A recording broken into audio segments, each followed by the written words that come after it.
In the Montana Territory of 1876, a lone woman doctor was about to face the most dangerous decision of her life. What started as a routine ride home took a shocking turn when she came face to face with a dying Cheyenne chief bleeding out beside a remote creek. Dr. Clara Whitlock wasn't your typical frontier settler. For 3 years, she had defied social conventions as one of the first female physicians in the West, known for her unwavering moral compass. When she encountered Chief, many feathers clinging to life, she had no idea she was walking into a situation that would divide her community. Clara made a choice to treat him in secret, a decision that would lead to consequences beyond imagination. What began as simple medical compassion would become a test of honor between two worlds. The settlement of Mercy Ridge would never be the same after Stormwalker arrived at sunrise with 100 mounted warriors, carrying his father's final sacred mission and a promise that could either heal 2 nations or ignite war. Before we jump back in, tell us where you're tuning in from, and if this story touches you, make sure you're subscribed, because tomorrow I've saved something extra special for you. The blood had already begun to congeal in the dust when Clara Whitlock found him. She'd been returning from the Hendricks cabin, where their youngest had been fighting a fever for 3 days.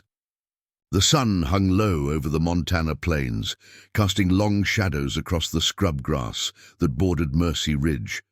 Her medical bag bounced against her hip as she guided her mare through the familiar path, her mind still on the child, breathing easier now, thank God, when she spotted the dark shape sprawled beside the creek. At first glance, she thought it might be a fallen horse, but as she drew closer, the unmistakable form of a man resolved itself from the gathering dusk. A man with long black hair, wearing buckskin and beadwork that marked him as clearly as a brand Cheyenne. Clara's breath caught. Every instinct screamed at her to turn around, to ride hard for town and alert Sheriff Dunn. The Battle of Little Bighorn was barely 2 months past, and stories of war parties roaming the territory had kept Mercy Ridge on edge ever since. Just last week, the Reverend had delivered a thunderous sermon about the savage menace that threatened God-fearing settlers.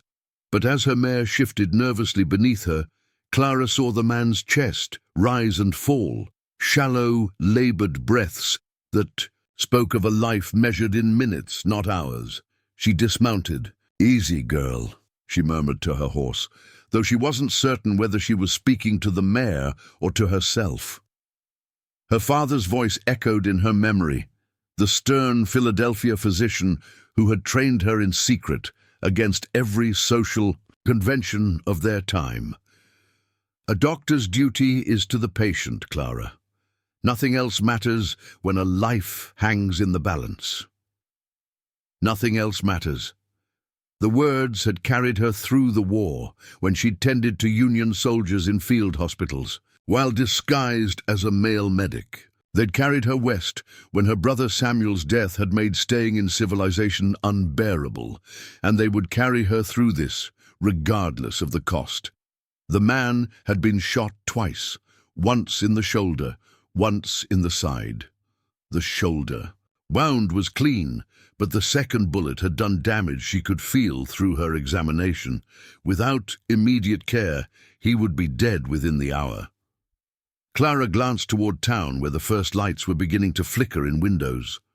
She thought of Sheriff Dunn's weathered face, of Reverend Payne's righteous fury, of the way conversations stopped when she entered Murphy's general store. She thought of what they would say about a woman doctor treating an enemy. Then she looked down at the dying man and saw Samuel's face instead, her brother bleeding out in a Virginia field while she'd been too far away to save him. "Not again," she whispered. Getting him to her clinic required every ounce of strength she possessed. The man drifted in and out of consciousness as she half-carried, half-dragged him to her horse. His weight nearly sent them both tumbling into the creek, but somehow she managed to drape him across her mare's back. The ride to her small clinic behind Martha Ellis's boarding house felt like an eternity. Eli Carter was mucking out the stable when she arrived. The 16-year-old looked up at her approach, his perpetually curious expression shifting to alarm as he took in her burden. "Doc? What?" His words died as he saw the man's face.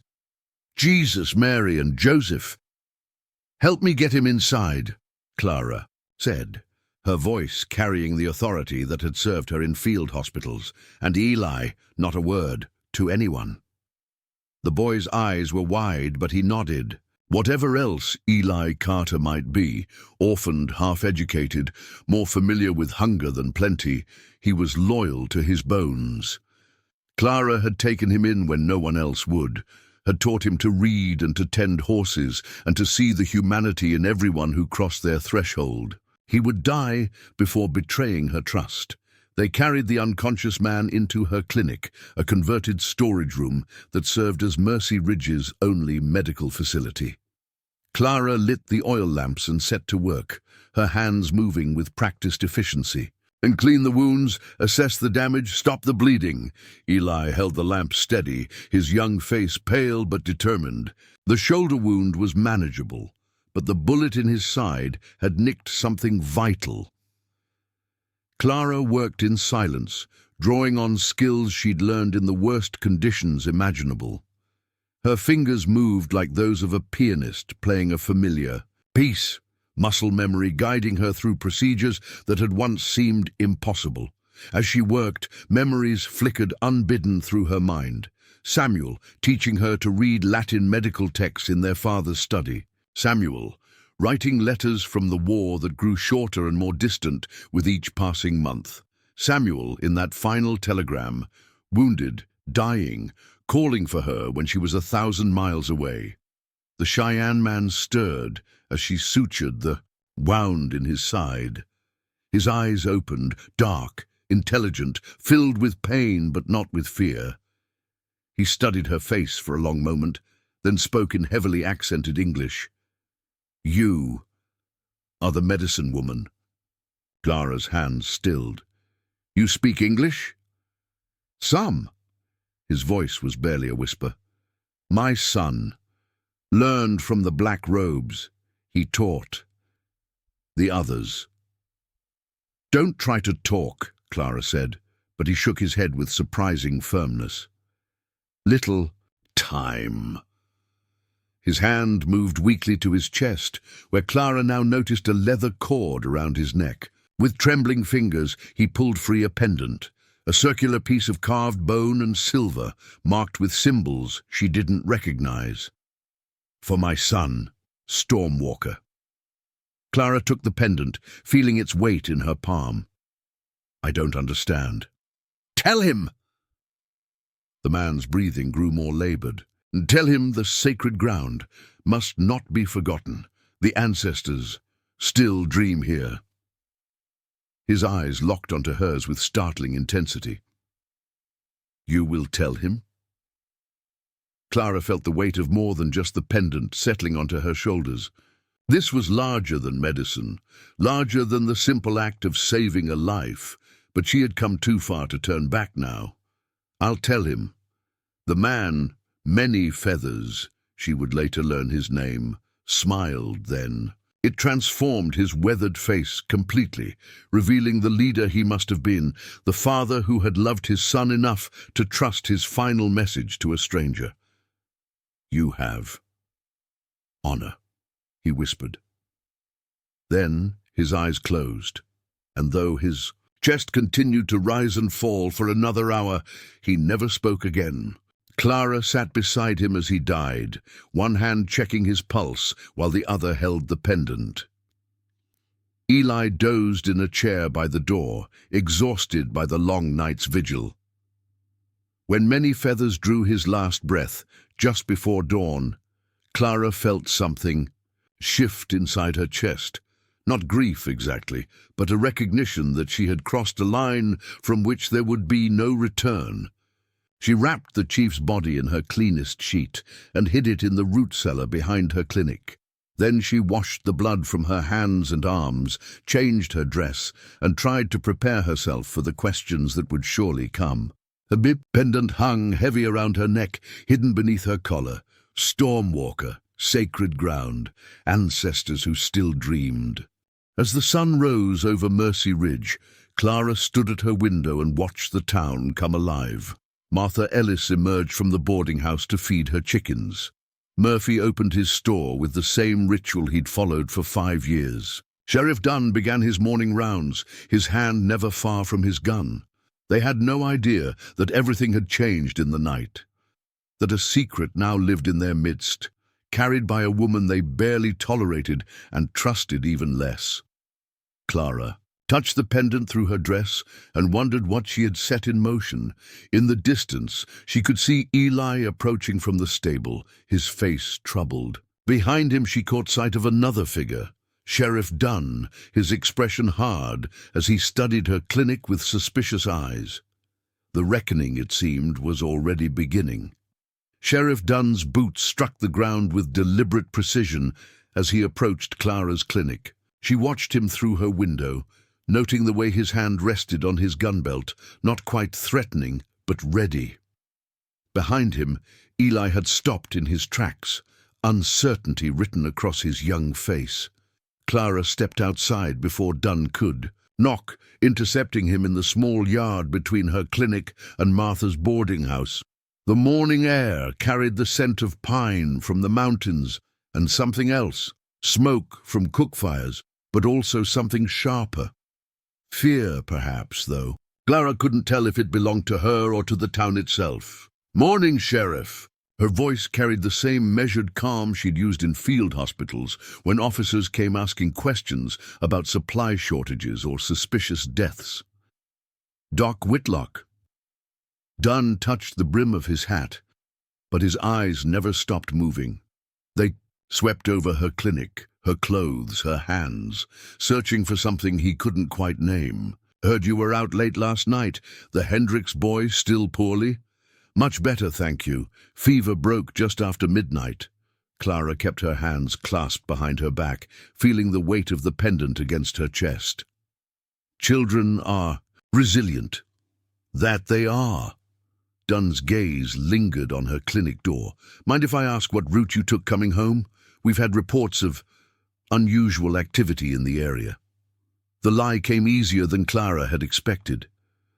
"The main road, as always, though I was focused on getting home before full dark." "Why?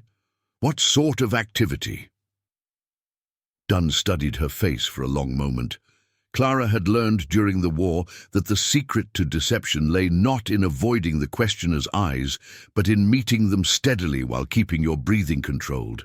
Men expected women to flutter and dissemble when nervous. They rarely suspected the woman who looked them straight in the eye. "Tom Bradley was checking his trap lines yesterday evening. Says he spotted riders on the ridge, maybe 3, maybe 4, Indians by the look of them." Dunn's voice carried the weight of recent history. Could be scouts, could be hunting parties, could be something else entirely. "I see." Clara allowed a note of concern to enter her voice. "Should we be worried?" "Hard to say, but I'd advise folks to stay close to town for the next few days. No unnecessary trips, especially after dark." His eyes found hers again. "That includes you, Doc." Clara nodded, though something in his tone suggested this wasn't merely a suggestion. "Of course, I'll make sure to let patients know they should come to me unless it's an emergency." Dunn seemed satisfied with this, but he lingered another moment, his weathered face troubled. Clara recognized the look. She'd seen it on officers during the war when they sensed something was wrong, but couldn't identify the source of their unease. "Sheriff," she said carefully, "is there something specific you're concerned about?"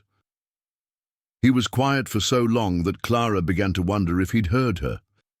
When he finally spoke, his voice carried the weight of old battles and older regrets. "Times like these, Doc, a man learns to trust his instincts. And my instincts are telling me something's coming, something that's going to test every soul in this town." He met her eyes one final time. "I hope when that time comes, we can count on each other to do what's right for Mercy Ridge."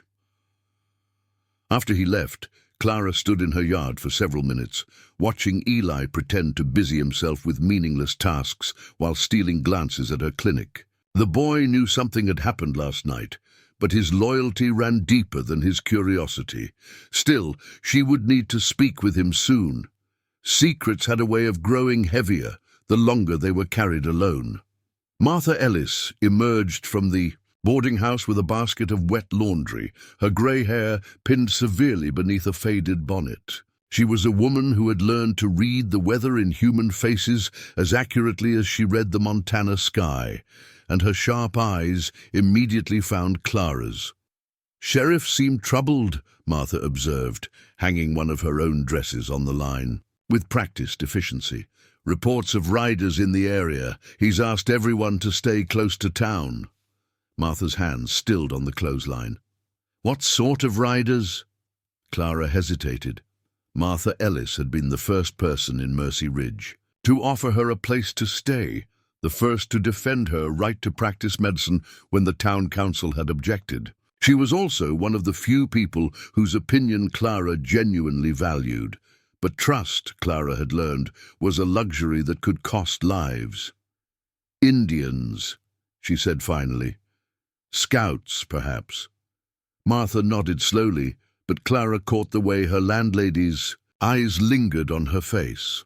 Martha Ellis had buried a husband on this frontier, had seen enough of war and loss to recognize when someone was carrying more than they were willing to share. "Come inside," Martha said quietly. "I've got coffee on and you look like you haven't slept."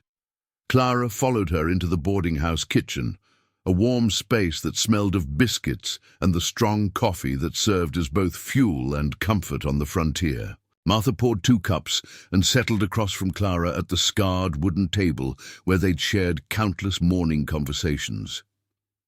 "Now then," Martha said, her voice carrying the gentle authority of a woman who had mothered half the territory, at one time or another.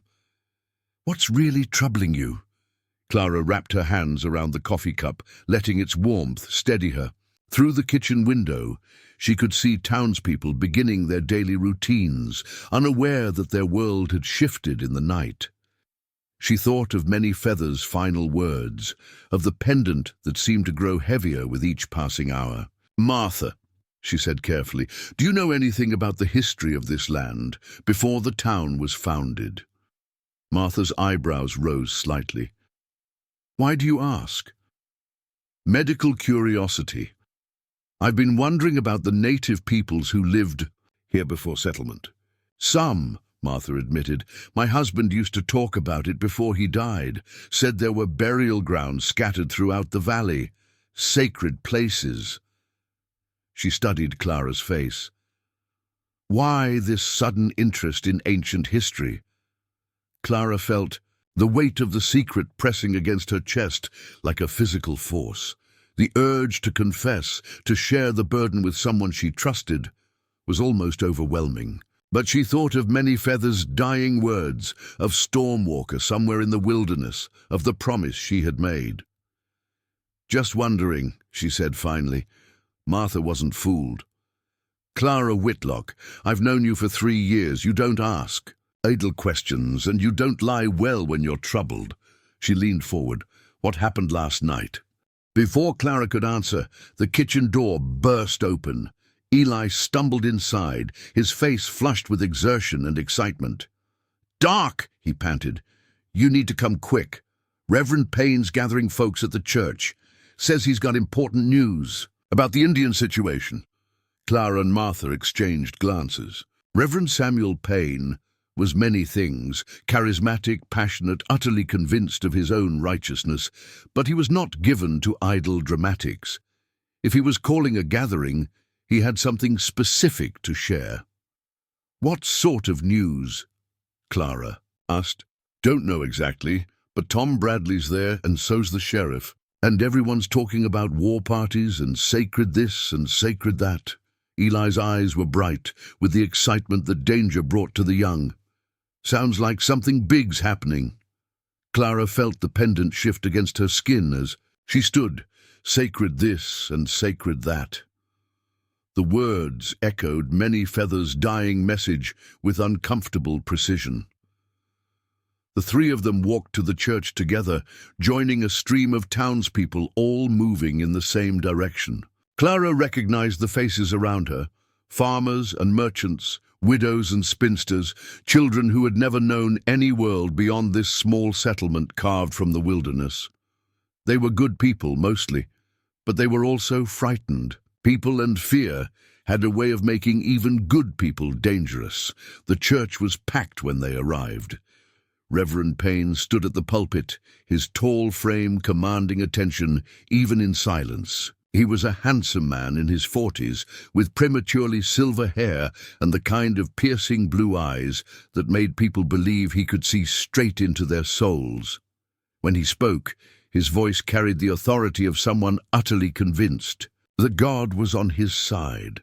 "My friends," he began, his voice filling the small building, "we gather this morning in the shadow of grave news. Brother Bradley has brought us word of hostile forces gathering in our very midst."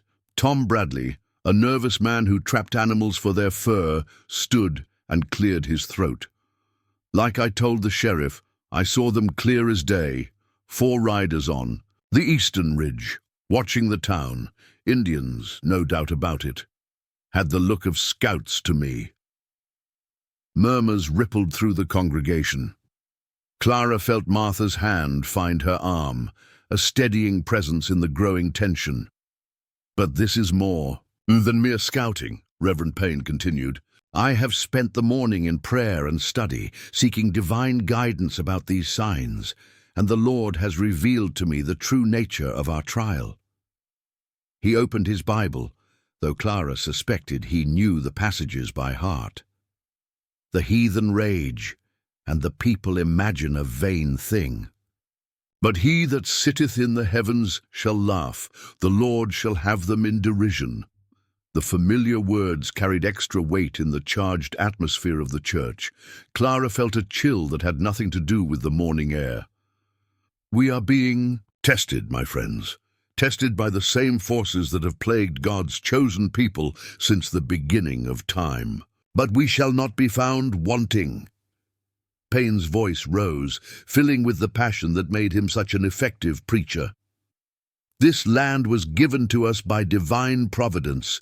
We have built a Christian community here, a beacon of civilization in the wilderness, and we shall not surrender it to savagery." The crowd was with him now. Clara could feel it. Fear and righteousness combining into something dangerous. She thought of Many Feathers' gentle smile, of his dying words about sacred ground and dreaming ancestors. "What do you propose we do, Reverend?" someone called out. Payne's smile was sharp as a blade. "We prepare ourselves. We make ready to defend what is ours. And we pray that when the time comes to choose between godliness and heathenism, every soul in this community will stand on the side of righteousness." His eyes found Clara's across the crowded church, and she felt exposed, as if he could see the pendant burning against her chest. For a moment, she was certain he knew her secret. Then his gaze moved on, but the feeling of exposure remained. As the meeting broke up, Clara lingered, studying the faces around her. These were her neighbors, people she had treated and cared for. But she saw something in their expressions now that hadn't been there before. A hardness, a willingness to see enemies where once they might have seen only strangers. Walking home, Martha was unusually quiet. It wasn't until they reached the boarding house that she finally spoke. "Clara," she said softly, "whatever you're carrying, you don't have to carry it alone." Clara stopped on the front porch, her hand on the door handle. The pendant seemed to pulse against her chest, a reminder of promises made and secrets kept. In the distance, she could see the mountains where Many Feathers had spoken of sacred ground and dreaming ancestors. "Some burdens," she said finally, "are meant to be carried by one person. That's what makes them sacred." That night, Clara sat alone in her clinic, studying the pendant by lamplight. The carved symbols seemed to shift and dance in the flickering. A flame, telling a story she couldn't yet read. She thought of Many Feathers' words about Stormwalker, about sacred ground that must not be forgotten. Outside, Mercy Ridge settled into uneasy sleep. But Clara remained awake, counting the hours, until dawn, and wondering what the next 4 days would bring. She had made a promise to a dying man, but she was beginning to understand that honoring that promise might require her to choose between the life she had built and the person she had sworn to become.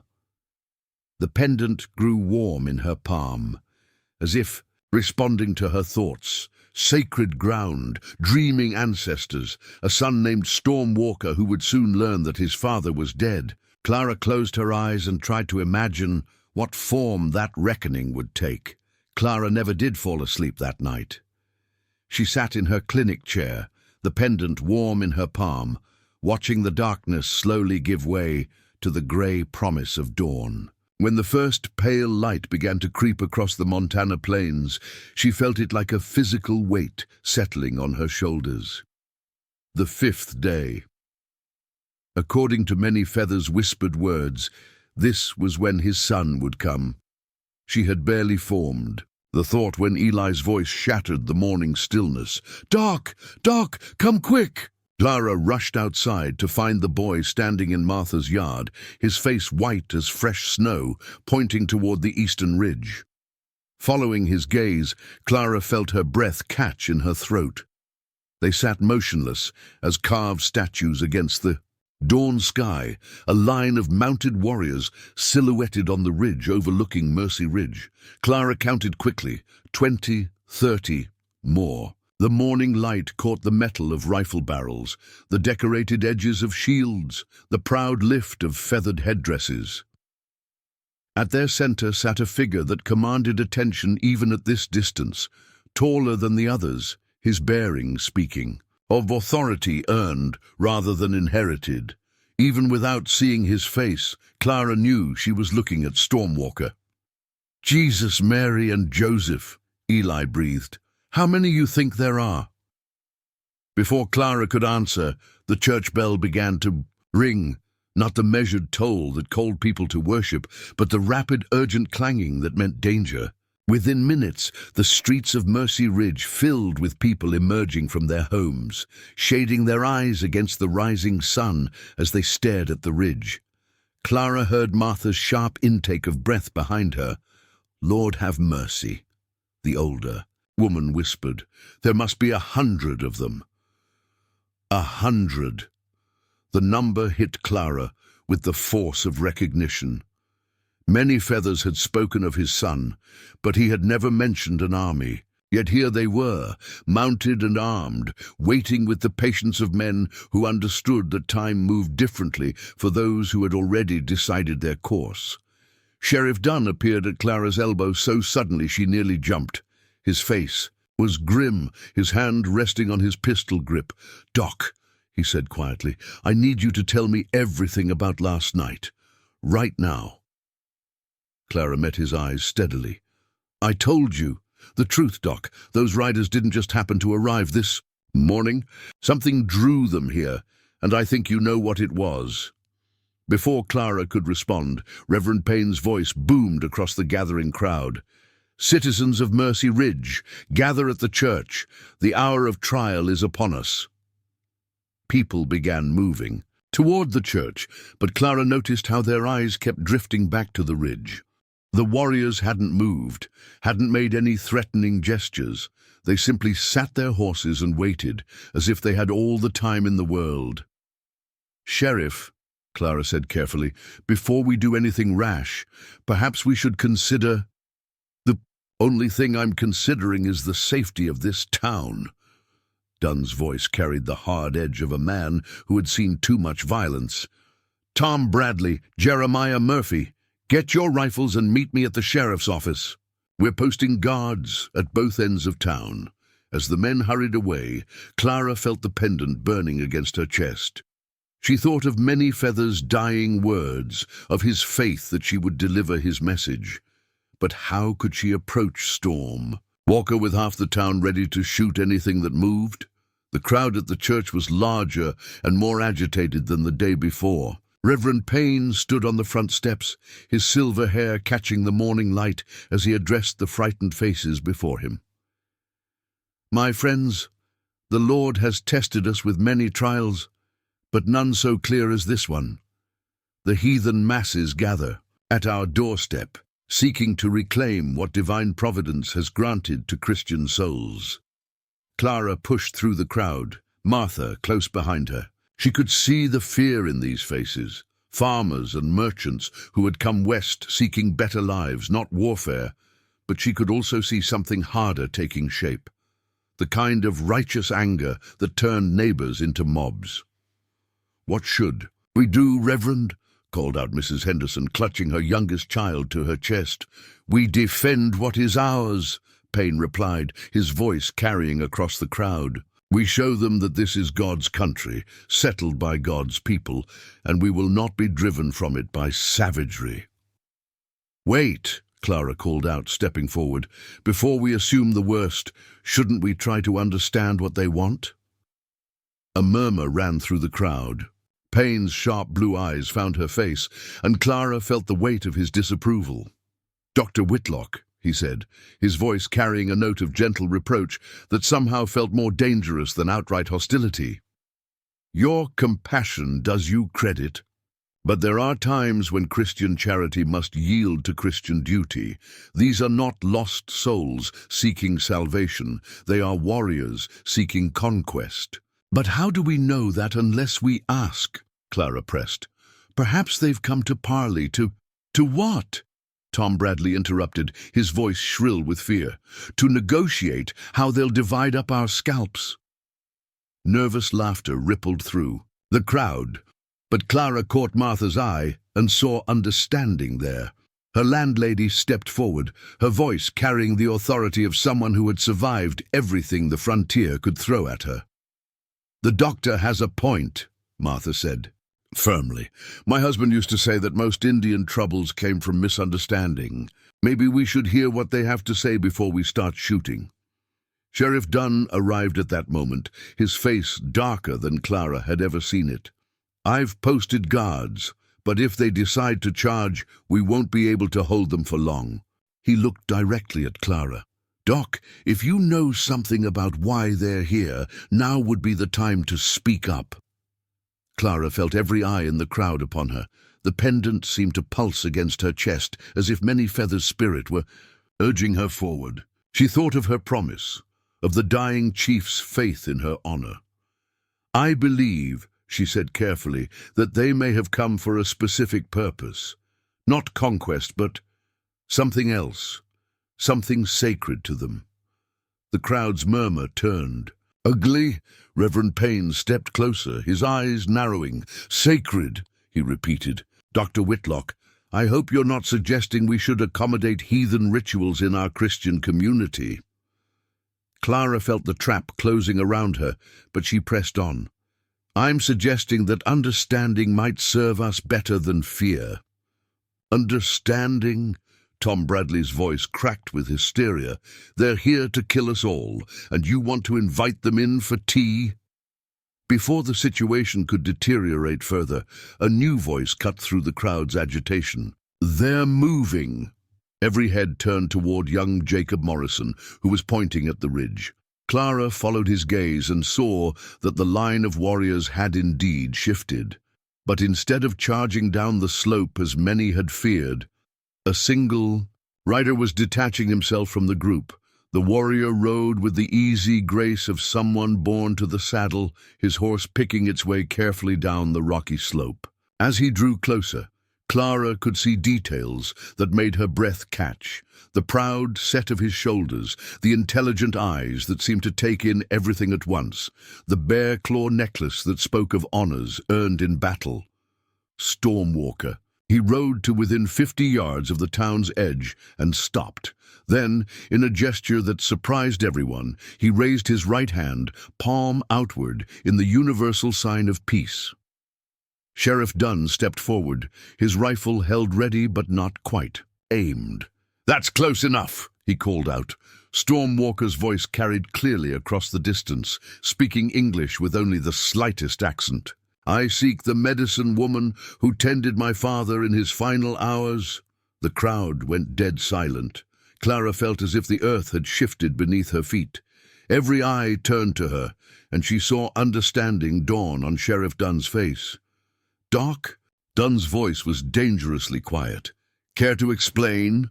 Clara stepped forward, her heart hammering against her ribs. There was no going back now, no way to maintain the secret that had weighed on her for 5 days.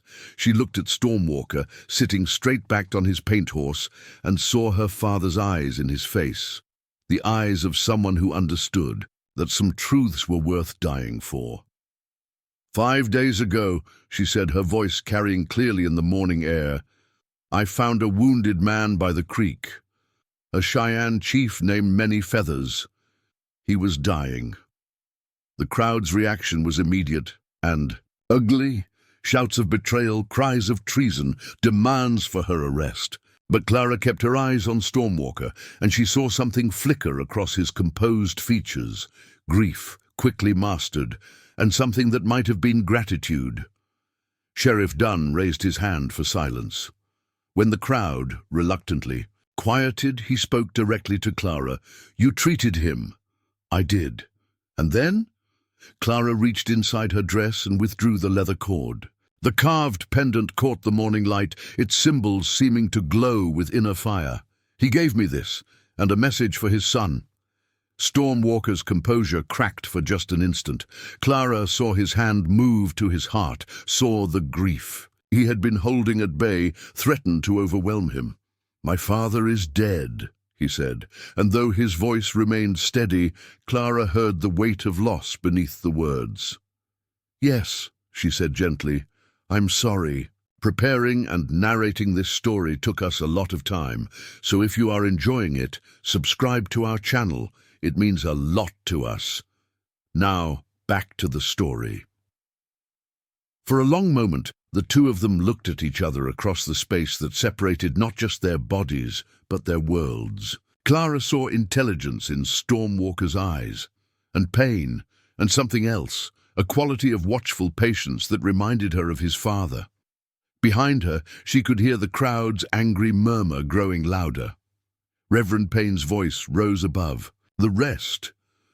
This woman has harbored our enemies. She has given aid and comfort to those who would destroy us." Sheriff Dunn held up his hand again, but Clara could see the conflict in his face. He was trying to balance his duty to the town against his growing understanding that the situation was more complex than anyone had imagined. "Stormwalker!" Clara called out, using his name for the first time. "Your father had a message for you. Will you hear it?" The young chief nodded slowly. "I will hear my father's words." Clara felt the pendant's weight as she prepared to speak the words that would change everything. Behind her the crowd pressed closer, and she could sense their fear and anger like a physical force. Ahead of her, Stormwalker waited, with the dignity of someone prepared to hear whatever fate had to offer. Between them lay the space where two worlds might meet, or where blood would flow before the sun reached its zenith. "Your father said to tell you that the sacred ground must not be forgotten," Clara began, her voice carrying clearly in the morning stillness. "He said the ancestors still dream here." Stormwalker closed his eyes for a moment, and when he opened them again, Clara saw a depth of understanding that took her breath away. He knew. Somehow, he had always known why he had been called to this place. "The burial ground," he said quietly. Clara nodded. "He wanted you to have this."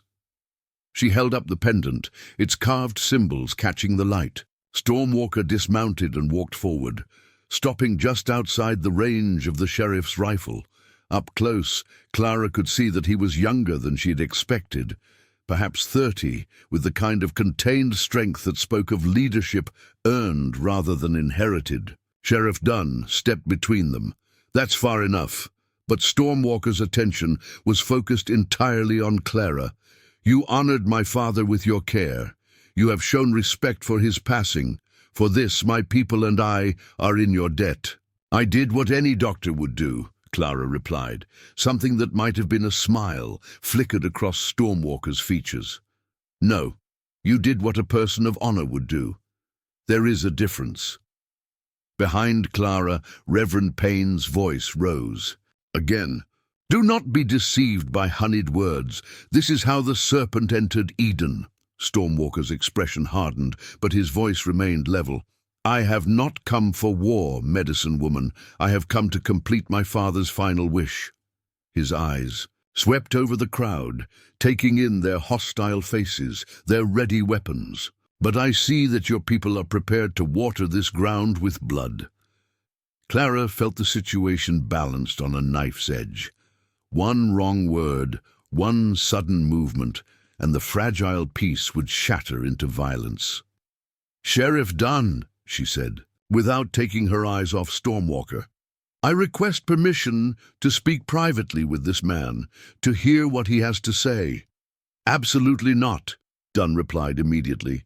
"I won't have you—" "One day," Stormwalker interrupted, his voice carrying across the space between them. "Give me 1 day to complete my father's final rite. Then my people and I will leave this place forever." Clara heard the desperation hidden beneath his controlled tone. This wasn't a demand or a threat. It was a plea. Stormwalker had come, here for something specific, something sacred, and he was asking for the chance to honor his father's memory. "What kind of rite?" Sheriff Dunn asked, his suspicion evident. Stormwalker looked directly at Clara. "One that requires the medicine. Woman's participation. She holds something that belongs to the sacred ground." The pendant seemed to burn against Clara's palm. She understood now why Many Feathers had entrusted it to her, why he had chosen a white woman to carry his final message. She was meant to be the bridge between two worlds, the one person who might be able to prevent the bloodshed that seemed inevitable. "Sheriff," she said urgently, "please, 1 day. What harm could it do to listen?" Dunn's face was a study in conflict. Clara could see him weighing the safety of the town against the possibility that violence might be avoided through negotiation. Finally, he nodded slowly. 1 day, Doc, but any sign of trouble, any move I don't like, and we finish this the hard way."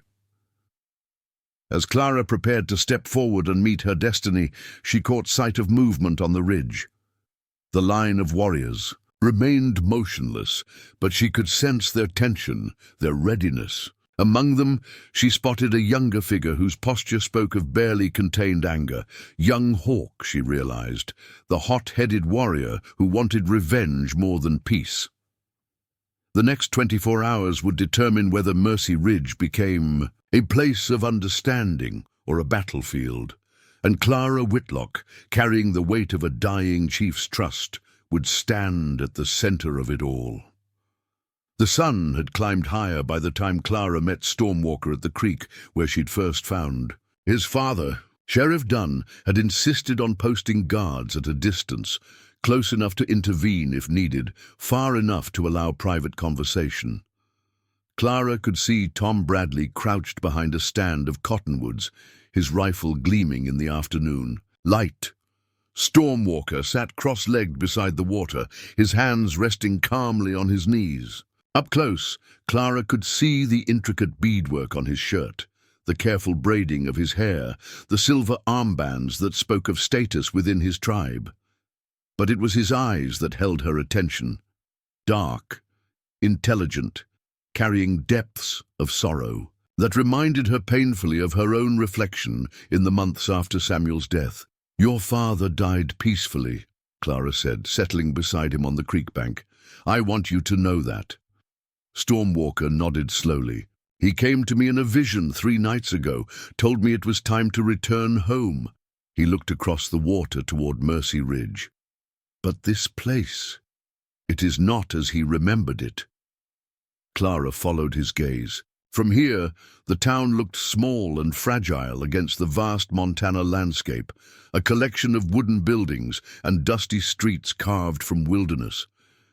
It was hard to imagine it as the center of anyone's world, yet she knew it represented safety and hope to the people who lived there. He spoke of sacred ground, Clara said carefully, of ancestors who still dream here. Something shifted in Stormwalker's expression, a tightening around his eyes that spoke of old pain. "My father was born in that valley," he said, pointing toward the heart of Mercy Ridge, "as was his father and his father before him. For 7 generations, our people laid their dead to rest in the earth beneath your town." Clara felt her breath catch. Burial grounds?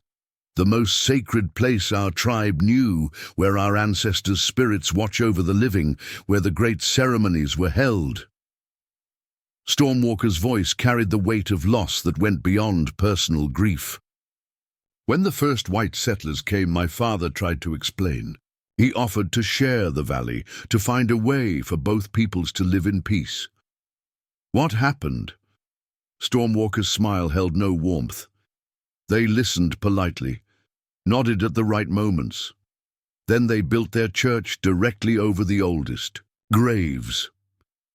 Clara's hand moved involuntarily to the pendant beneath her collar. The full magnitude of what her town had unknowingly done began to settle on her shoulders like a physical weight. She thought of Reverend Payne's sermons about divine providence, about Mercy Ridge being a beacon of Christian civilization, all of it built on desecrated sacred ground. "The pendant," she said quietly, "my grandfather's, blessed by 7 medicine men and worn by 4 generations of chiefs. My father believed that if it could be returned to the sacred earth, if the proper ceremonies could be performed, then the spirits might find peace." Stormwalker met her eyes. "That is why I have come with 100 warriors, not for war, but as witnesses to a sacred rite." Clara withdrew the pendant from beneath her dress, holding it carefully in her palm. In the afternoon sunlight, its carved symbols seemed to tell a story of connection between earth and sky, between the living and the dead. "Your father trusted me with this," she said, "a white woman he'd never met. Why?" Stormwalker studied her face for a long moment. "My father was educated by Jesuit missionaries for 3 years as a young man. He learned to read your language, to understand your customs. He believed that some souls recognize each other across all barriers." He paused. "He also believed that the only way to heal this wound was through someone who belonged to both worlds and yet to neither. I don't understand. You are not truly accepted by your own people. A woman practicing medicine in a man's profession, caring more for healing than for social conventions. Yet you are not one of us. You stand between worlds, as my father did after his time with the missionaries, as I do now." Clara felt the truth of his words like a physical blow. She had never thought of herself as caught between worlds, but she recognized the isolation he described. The way conversations stopped when she entered rooms, the careful politeness that masked deeper disapproval, the constant need to prove her worth in a society that questioned her very existence. "The burial ground," she said. "Where exactly?" Stormwalker pointed toward the center of town. "Your church sits at the heart of it. The cemetery behind it covers the graves of my ancestors going back 7 generations. Every Sunday your people worship, while our dead lie unacknowledged beneath their feet." Clara closed her eyes, trying to process the magnitude of the revelation. She thought of the dozens of times she'd sat in that church, listening to Reverend Payne preach about righteousness and divine favor. All of it built on the violation of the most sacred traditions of the people who had lived here first. "Stormwalker," she said carefully, "if I were to help you perform this ceremony, what would it require? The pendant must be buried in the sacred earth at the moment of sunrise. I must speak the words that will guide my father's spirit to join our ancestors. The 100 warriors must bear witness to carry the story back to our people." He met her eyes. "And you must be there." as the one who showed honor to my father in his final moments. Clara thought of Sheriff Dunn's suspicious face, of Reverend Payne's righteous fury, of the fear she'd seen in her neighbor's eyes. The town will never agree to it. They're already calling me a traitor for treating your father. Then we will do it without their agreement. The quiet certainty in Storm Walker's voice sent a chill through Clara. You mean to perform the ceremony anyway? My father's spirit cannot rest until the proper rites are completed. If your people will not permit this, then we will take what we need. His expression softened slightly. But I would prefer to do this with honor, not violence. That is why I ask for your help. Before Clara could respond, the sound of raised voices drifted across the water from the direction of town. Both she and Stormwalker turned toward Mercy Ridge, where they could see people gathering in the streets. Trouble, Clara murmured. Stormwalker rose fluidly to his feet, his hand moving instinctively toward the knife at his belt. My warriors grow restless. Young Hawk especially questions why we wait while the White Town prepares for war. Clara stood as well, brushing dust from her skirts. Young Hawk? My adopted brother. His parents were killed in a cavalry raid when he was 12. I raised him, trained him, but I could not heal the anger in his heart. Stormwalker's voice carried the weight of responsibility and regret. He believes all whites are enemies, that peace is a fool's dream. Clara thought of the hostile faces she'd seen that morning, of Tom Bradley's fear and Reverend Payne's righteous fury. Perhaps he's not entirely wrong. Perhaps not. But if we let anger guide us, we become no better than those who first desecrated this ground. Stormwalker looked directly at her. My father believed there was another way. Do you? Clara felt the weight of the moment pressing down on her. Everything she had built in Mercy Ridge, her practice, her relationships, her hard-won place in the community, hung in the balance. If she helped Stormwalker, she would be branded a traitor, possibly arrested or driven from town. If she refused, the burial ground would remain violated, and the fragile peace might shatter into bloodshed. If we do this, she said slowly, it has to be done right. The town needs to understand what's at stake. Stormwalker nodded. What do you propose? I need to speak to them, to explain what this place really means, what we've unknowingly done. Clara looked toward Mercy Ridge, where the crowd was growing larger. But first, I need to know, will your warriors wait? If I can't convince the town, if this goes badly, what then? Stormwalker's expression grew grave.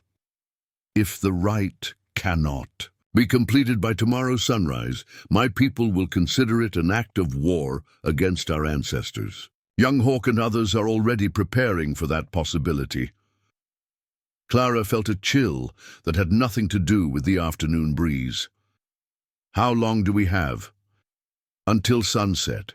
After that, I may not be able to control them. The urgency of the situation settled on Clara like a physical weight. Less than 6 hours to convince a frightened, angry town to allow a sacred ceremony on ground they considered their own. Less than 6 hours to prevent a war that would consume everyone she cared about. I need to go, she said, tucking the pendant back inside her dress. I need to make them understand. As she turned to leave, Stormwalker's voice stopped her.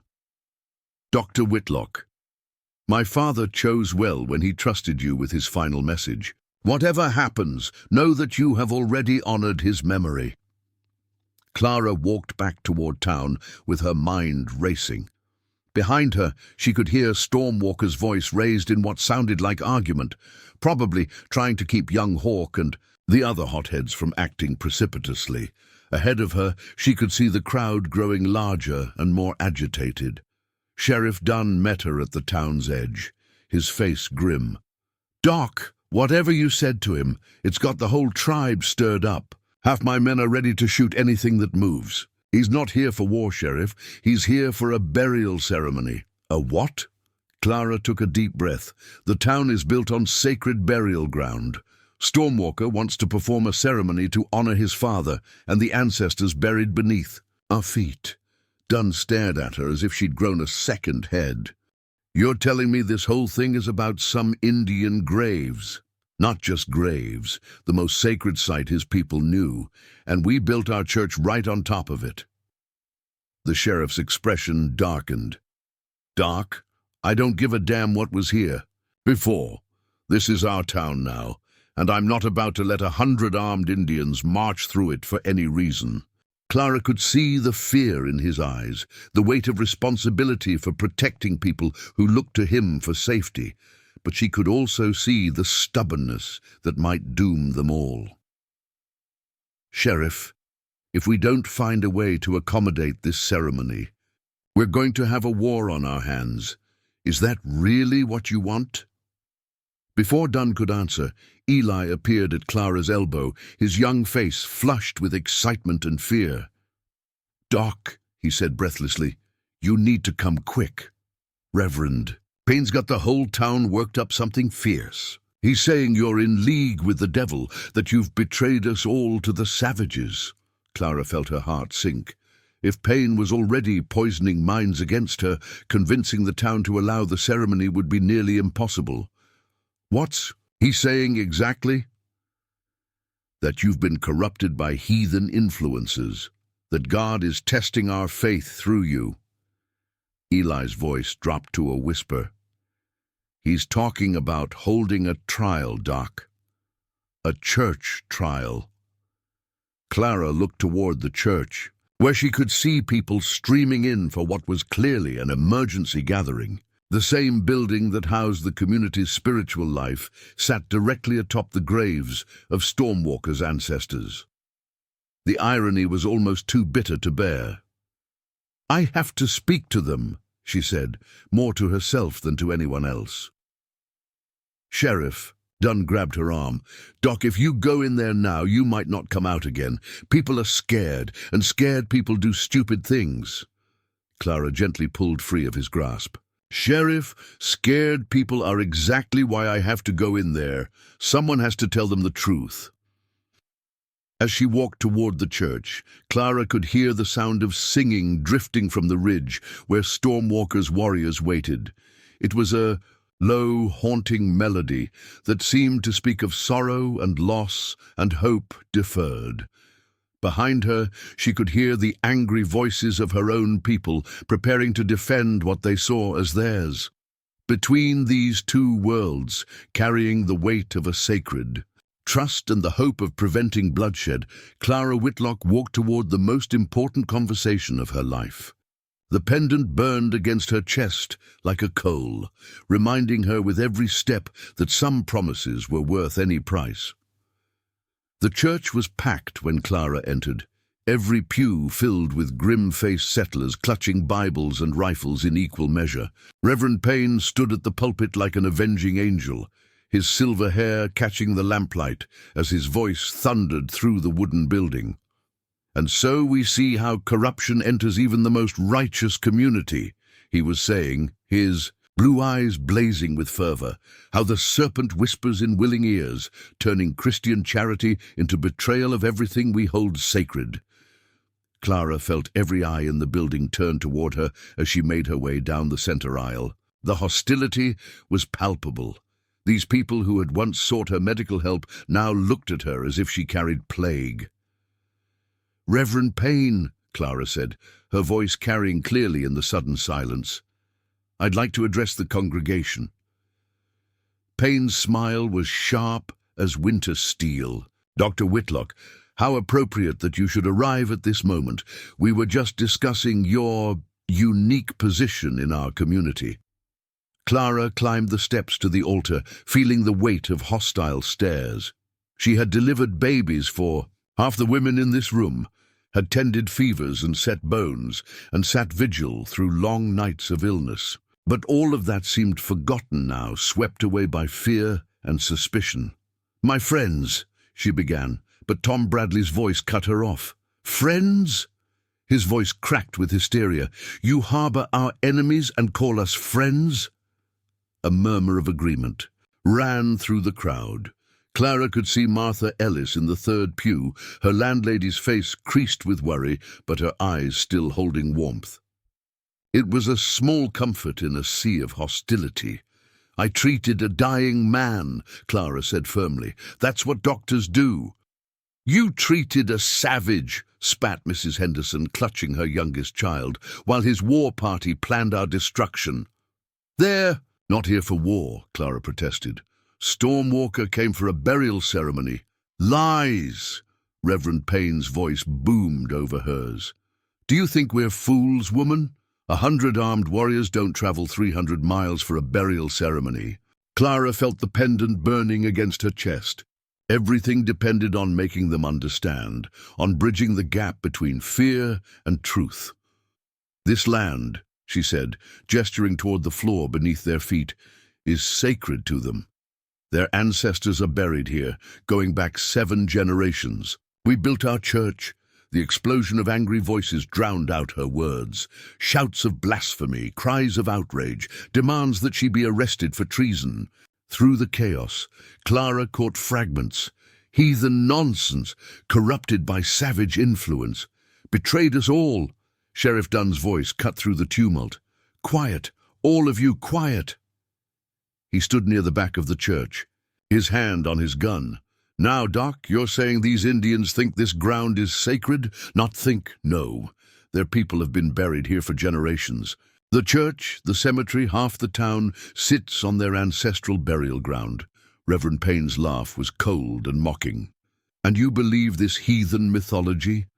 Dr. Whitlock, I fear your education has failed to include proper theological instruction. This land was granted to us by divine providence to build a Christian community in the wilderness. Divine providence doesn't negate—" Clara's words were cut off by a commotion outside. Shouts, running footsteps, and then the unmistakable crackle of flames. Through the church windows, an orange glow was visible against the darkening sky.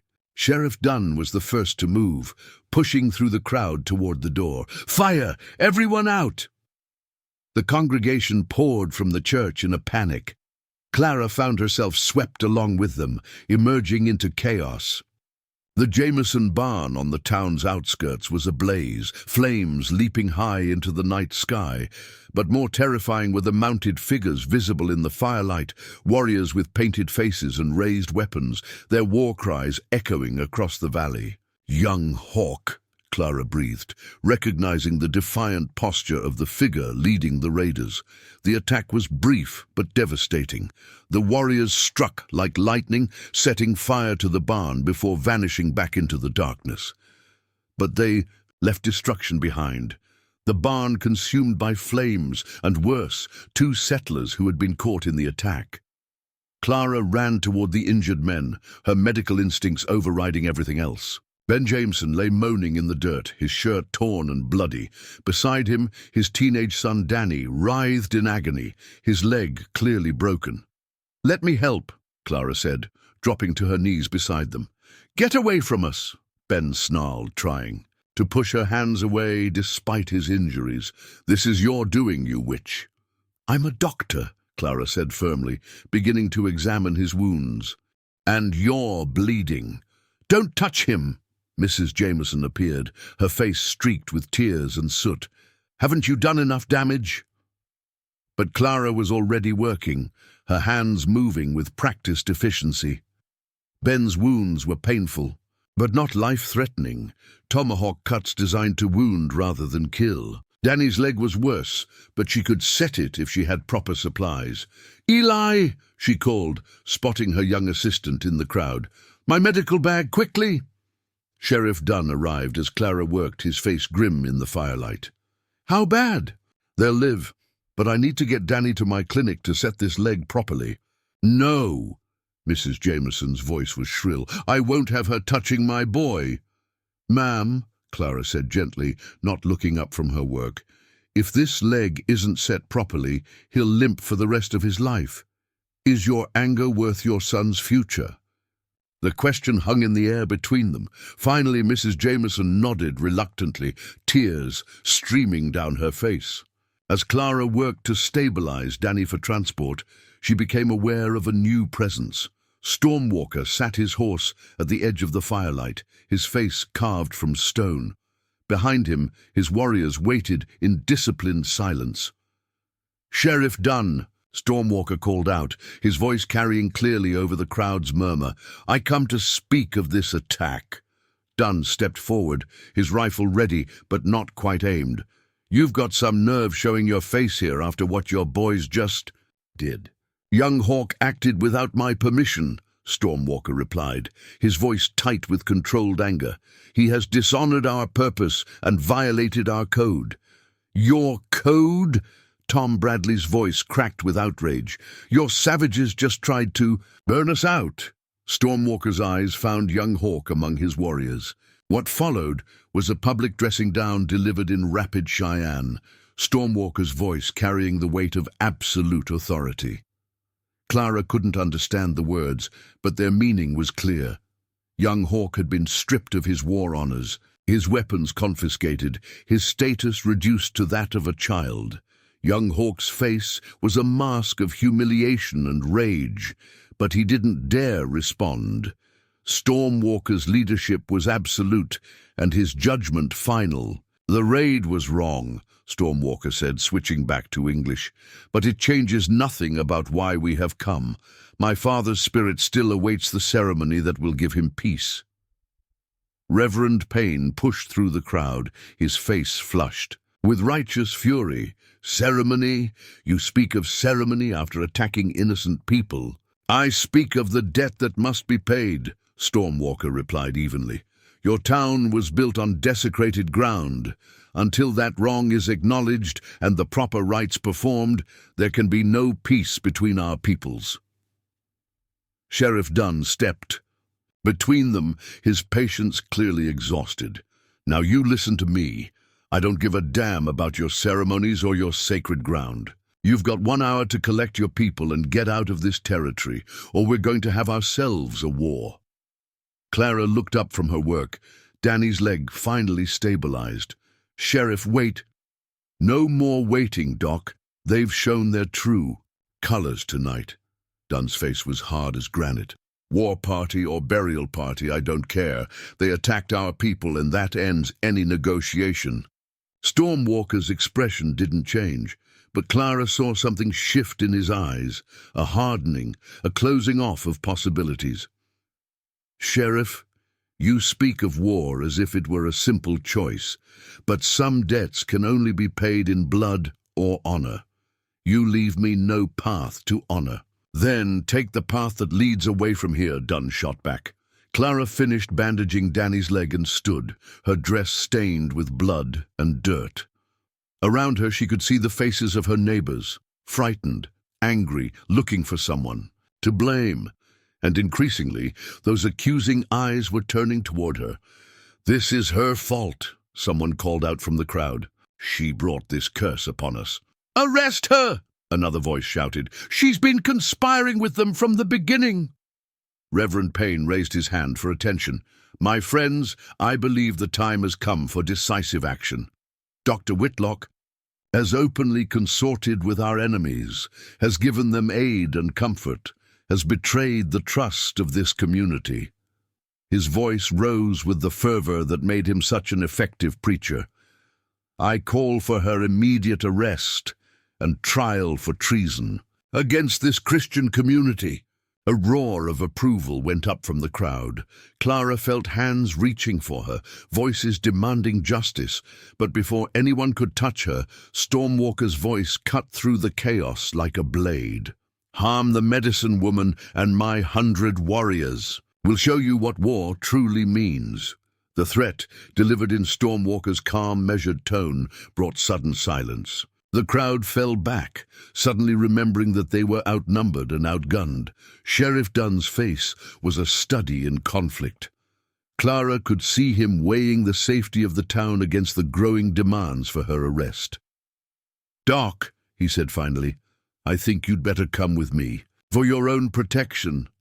"I've done nothing wrong," Clara said firmly. "I treated a dying man and kept his final message sacred. If that's treason, then I'm guilty." Stormwalker urged his horse closer. "Medicine woman, you have shown honor to my father and to me, but I see that your people will not be moved by honor or reason." His eyes swept over the hostile crowd. "I give you until tomorrow's sunset to secure safe passage for the ceremony. If you cannot, then we will take what we need and let the spirits decide who is righteous." With that, he wheeled his horse and rode back into the darkness, his warriors following like shadows. The crowd watched them go, then turned back to Clara with renewed hostility. 24 hours, she whispered to herself, the weight of the ultimatum settling on her shoulders. 24 hours to convince a town full of frightened, angry people to allow a sacred ceremony on ground they considered their own. 24 hours to prevent a war that would consume everyone she'd sworn to protect. Sheriff Dunn took her arm, not roughly, but with clear intent. "Come on, Doc. I think it's time we had a long talk." As Clara allowed herself to be led away, she caught Martha Ellis's eye in the crowd. Her landlady nodded slightly, a gesture of support that gave Clara a small measure of hope. Behind her, the Jameson barn continued to burn, sending sparks high into the night sky like prayers that would never be answered. And somewhere in the darkness, young Hawk nursed his humiliation and planned his revenge, while Stormwalker tried to hold together a fragile peace that seemed to crumble with every passing hour. The pendant felt heavier than ever against Clara's chest, a reminder of promises made and the terrible price that honor sometimes demanded. Sheriff Dunn's office felt like a cell despite the unlocked door. Clara sat in the hard wooden chair across from his desk, watching him pace back and forth like a caged animal. Outside, she could hear the crowd's angry murmur, punctuated by Reverend Payne's voice calling for justice and righteousness. "Doc," Dunn said finally, stopping his restless movement, "I've known you for 3 years. You've patched up half this town, delivered more babies than I can count. But right now, I'm having a hard time seeing past the fact that you harbored an enemy and nearly got people killed." Clara met his eyes steadily. "I treated a dying man, Sheriff, the same thing I'd do for you or anyone else in this town. A dying Cheyenne chief whose son just burned down the Jameson barn and broke young Danny's leg. Stormwalker didn't order that attack. You saw how he disciplined young Hawk." Dunn's laugh held no humor. "And you think that makes a difference to the people out there? They're scared, Doc. Scared people don't make fine distinctions between good Indians and bad Indians." Clara stood, moving to the small window that looked out onto the main street. The crowd had grown larger, their faces lit by torchlight and righteous anger. She could see Martha Ellis among them, but her landlady looked isolated, surrounded by hostile faces. "Sheriff, what if I could prove to them that this isn't about war? That it's about something deeper, something that might actually bring peace?" "How?" Clara turned back to him, her mind racing. "Let me call a town meeting, a real one, not Reverend Payne's mob gathering. Let me explain what Stormwalker really wants, what this land means to his people." Dunn shook his head. "After tonight, they'll tear you apart before you get 10 words out. Then help me. You're the law here. Call the meeting yourself. Keep order. Make them listen." For a long moment, Dunn studied her face. Clara could see the conflict there, the pragmatic lawman warring with something deeper, more complex. "Doc, even if you convince them, how does that solve the problem? Stormwalker wants to dig up our cemetery, perform some heathen ritual in our church. You think the good Christians of Mercy Ridge are going to stand for that?" Clara felt the pendant pulse against her chest. "What if the ritual doesn't require disturbing anything? What if it's about acknowledgement, about recognizing what came?" Before Dunn could answer, a commotion erupted outside. Through the window, Clara saw Eli Carter pushing through the crowd, his young face flushed with excitement. He burst through the office door without knocking. "Sheriff! Doc! You need to see this!" He held up a small leather bundle, his hands shaking with adrenaline. "Slow down, boy," Dunn said. "What is it?" I went into the church after everyone left for the barn fire." Eli's eyes darted between them, guilt and triumph warring in his expression. "I was thinking about what the doc said, about sacred ground and burial places, and I remembered seeing Reverend Payne with something he kept hidden." Clara felt her heart stop. "Eli, what did you do?" The boy unwrapped the leather bundle with trembling fingers. Inside was a collection of artifacts that made Clara's breath catch: carved bone ornaments, beaded jewelry, a small silver medallion that matched the pendant around her neck. "Found them in the Reverend's private study, hidden under a loose floorboard." Eli's voice dropped to a whisper. "There's more, too. Documents, letters." Dunn took the artifacts, examining them carefully. "These look Indian-made." "They are," Clara said, recognizing the craftsmanship that matched Many Feathers' pendant. "But why would Reverend Payne have them?" Eli pulled out a folded paper from the bundle. "This might explain it." Clara unfolded the document, her medical training helping her decipher the faded handwriting. As she read, her face grew pale. "What is it, Doc?" Dunn asked. "It's a letter from the original surveyor who laid out the town boundaries." Clara's voice was barely above a whisper. "He's writing to the territorial government, reporting the discovery of extensive native burial grounds in the valley. He recommends relocating the planned settlement to avoid complications with local tribes." Dunn leaned closer. "When's it dated?" 1873, 3 years before the town was founded." Clara looked up, the implications hitting her like a physical blow. "They knew, Sheriff. The territorial authorities, the original settlers, they all knew this was sacred ground." "But they built here anyway," Dunn said quietly. Eli nodded, eagerly. "There's more letters, talking about how they could keep it quiet, how the Indians were being moved to reservations anyway. And look at this."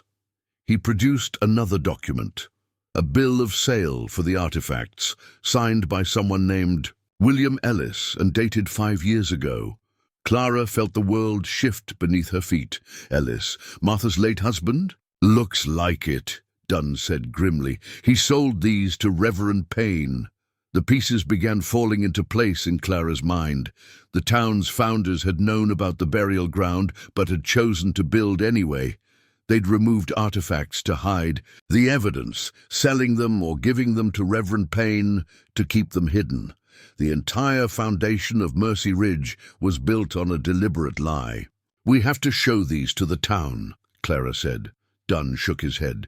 "Doc, you think this will make them more likely to help you? When they find out their whole town was built on a lie? The truth has to count for something." "The truth," Dunn said bitterly, "is that people will do anything to protect what they think is theirs, even when they know it's wrong." Before Clara could respond, the office door burst open again. Martha Ellis stood in the doorway, her face pale but determined. "Clara, dear, you need to come quickly. Reverend Payne is working the crowd into a frenzy. He's talking about burning the burial ground to cleanse it of heathen influences." Clara felt ice in her veins. "He wants to burn the cemetery?"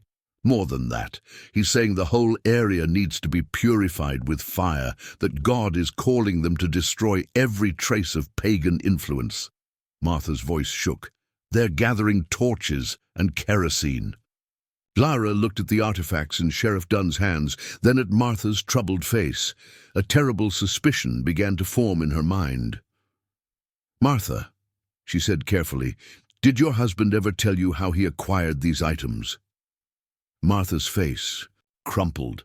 For a moment she looked every one of her 60 years. "He was part of the original survey team. When they found the burial sites, the territorial government ordered them to clear away any evidence that might complicate settlement." "Clear away evidence?" Remove the bodies, scatter the grave goods, make it look like empty land. Martha's voice broke. William never forgave himself for what they did.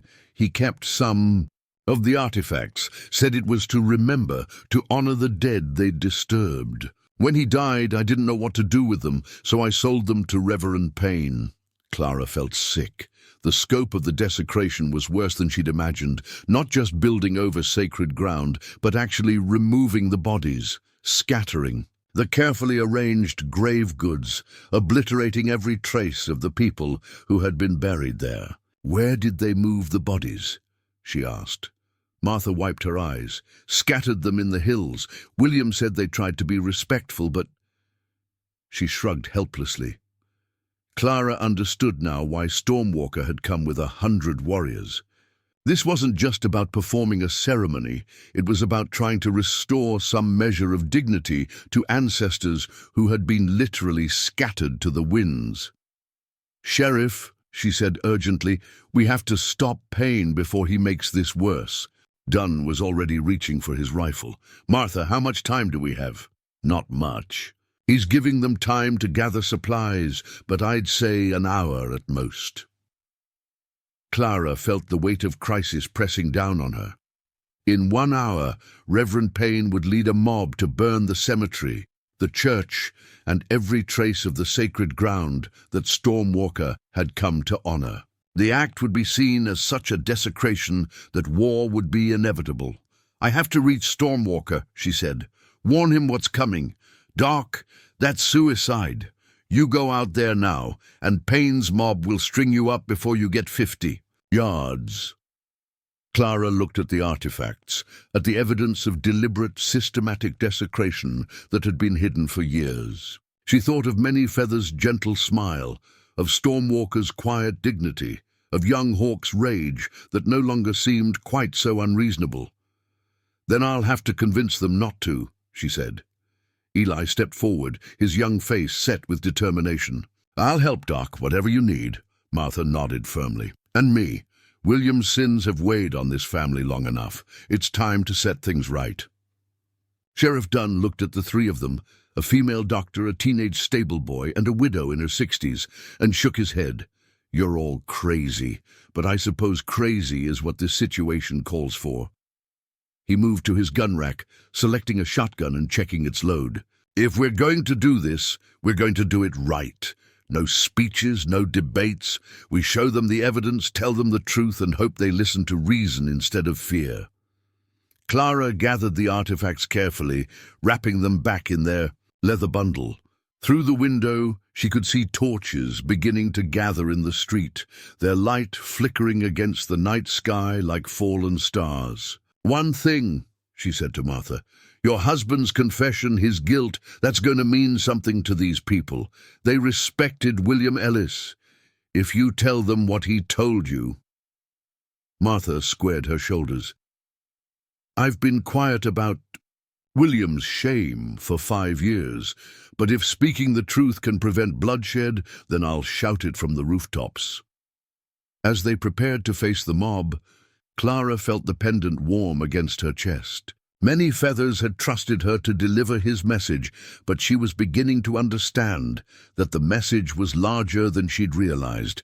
It wasn't just about a son honoring his father's memory. It was about acknowledging a truth that had been buried as surely as the scattered bones of the Cheyenne dead. Outside, Reverend Payne's voice rose above the crowd, calling down divine judgment on the heathen influences that threatened their Christian community. But Clara carried evidence that would reveal the true nature of the threat, not the Cheyenne seeking to honor their ancestors, but the lie that their entire town had been built upon. The truth was going to hurt. But as Clara had learned during her years on the frontier, some wounds had to be opened before they could truly heal. Clara stepped out of the sheriff's office into a scene that belonged more to Salem than to the Montana frontier. Torches flickered in dozens of hands, casting dancing shadows across faces twisted with fear and righteous anger. Reverend Payne stood on the church steps like an Old Testament prophet, his silver hair gleaming in the firelight as his voice thundered across the crowd. "The heathen abomination ends tonight," he declared, raising his arms to the sky. "We shall purify this ground with holy fire, cleanse it of every trace of pagan corruption." The crowd roared its approval. Clara saw neighbors she had treated, women whose children she had delivered, men whose broken bones she had set, all of them transformed by fear into something she barely recognized. Sheriff Dunn stepped forward, his shotgun held ready, but not yet aimed. "Hold on there, Reverend. Nobody's burning anything until we've had a proper discussion." Payne's eyes blazed with fervor. "Discussion! Sheriff, the time for discussion ended when these savages attacked our people. Now is the time for action, for righteous cleansing." "Actually," Clara said, her voice carrying clearly in the night, now is the time for truth." The crowd's attention shifted to her, and Clara felt the weight of their hostility like a physical force. But she also saw uncertainty in some faces, people who had known her longer, who remembered her kindness and skill. "You've all heard Reverend Payne speak of divine providence," Clara continued, stepping forward with the leather bundle in her hands, "of how God granted us this land for our Christian community. But what if I told you that our entire town was built on a lie?" "Blasphemy!" Payne's voice cut through the murmur that rippled through the crowd. "Don't listen to her poison. She's been corrupted by heathen influences." Clara unwrapped the artifacts, holding them up for all to see. The carved bone ornaments and beaded jewelry caught the torchlight, their intricate craftsmanship speaking of a rich culture and deep spiritual tradition. "These were taken from the burial ground beneath our church," she announced, "removed and hidden when the town was founded, to cover up the fact that we built our community on top of a sacred cemetery." Tom Bradley's voice cracked with nervous laughter. "More Indian lies. You expect us to believe—" "I expect you to believe William Ellis," Martha said, stepping forward with surprising dignity. "My late husband, who served on the original survey team and carried the guilt of what they did to his grave." The crowd fell silent. William Ellis had been respected in Mercy Ridge, a founding member of the community, an elder in the church. His widow's words carried weight that even fear couldn't entirely dismiss. "William told me before he died," Martha continued, her voice growing stronger with each word. "The territorial government knew this was sacred ground. They knew they were building over Cheyenne burial sites, but they did it anyway. And they ordered the survey team to hide the evidence." She pointed toward the church. "They dug up the graves, scattered the bones in the hills, and sold the artifacts to hide what they'd done. My husband never forgave himself for participating in that desecration." Clara held up the surveyor's letter. "I have documents proving everything Martha says. The territorial authorities knew exactly what this place meant to the Cheyenne, and they chose to build here anyway." The crowd's reaction was immediate and complex, some shouting in denial, others falling silent as the implications sank in. Clara saw the moment when understanding dawned on several faces, when the magnitude of what their town had been built upon became clear. Reverend Payne was not among them. If anything, the revelation seemed to inflame his righteousness rather than temper it. "Even if this were true," he declared, his voice rising above the crowd's murmur, "it changes nothing. This land belongs to us now, sanctified by Christian prayer and Christian sacrifice. We will not be driven from it by heathen superstition." "This isn't superstition," Clara protested. "These are human graves, Reverend, the remains of people who lived and died here, who were buried with love and ceremony by their families. How can you speak of desecrating them further?" Payne's smile was cold as winter steel. "Because, Dr. Whitlock, you have forgotten the fundamental truth of our faith. We are God's chosen people, bringing light to a land of darkness. These heathens worshipped false gods, practiced dark rituals. Their graves are an abomination before the Lord. The crowd began to stir again, Payne's words rekindling their fear and anger. Clara realized with growing horror that the truth wasn't going to save them. If anything, it was making the situation worse. Some people were appalled by the revelation, but others seemed to take it as justification for even more extreme action. "You see," Payne continued, sensing his advantage, "this is why God has sent these savages to our doorstep, to test our faith, to see if we will stand firm against the forces of darkness or bow down before heathen idols." He pointed dramatically toward the ridge where Stormwalker's warriors waited. "They seek to reconsecrate this ground to their false gods, to drag us back into paganism and barbarism.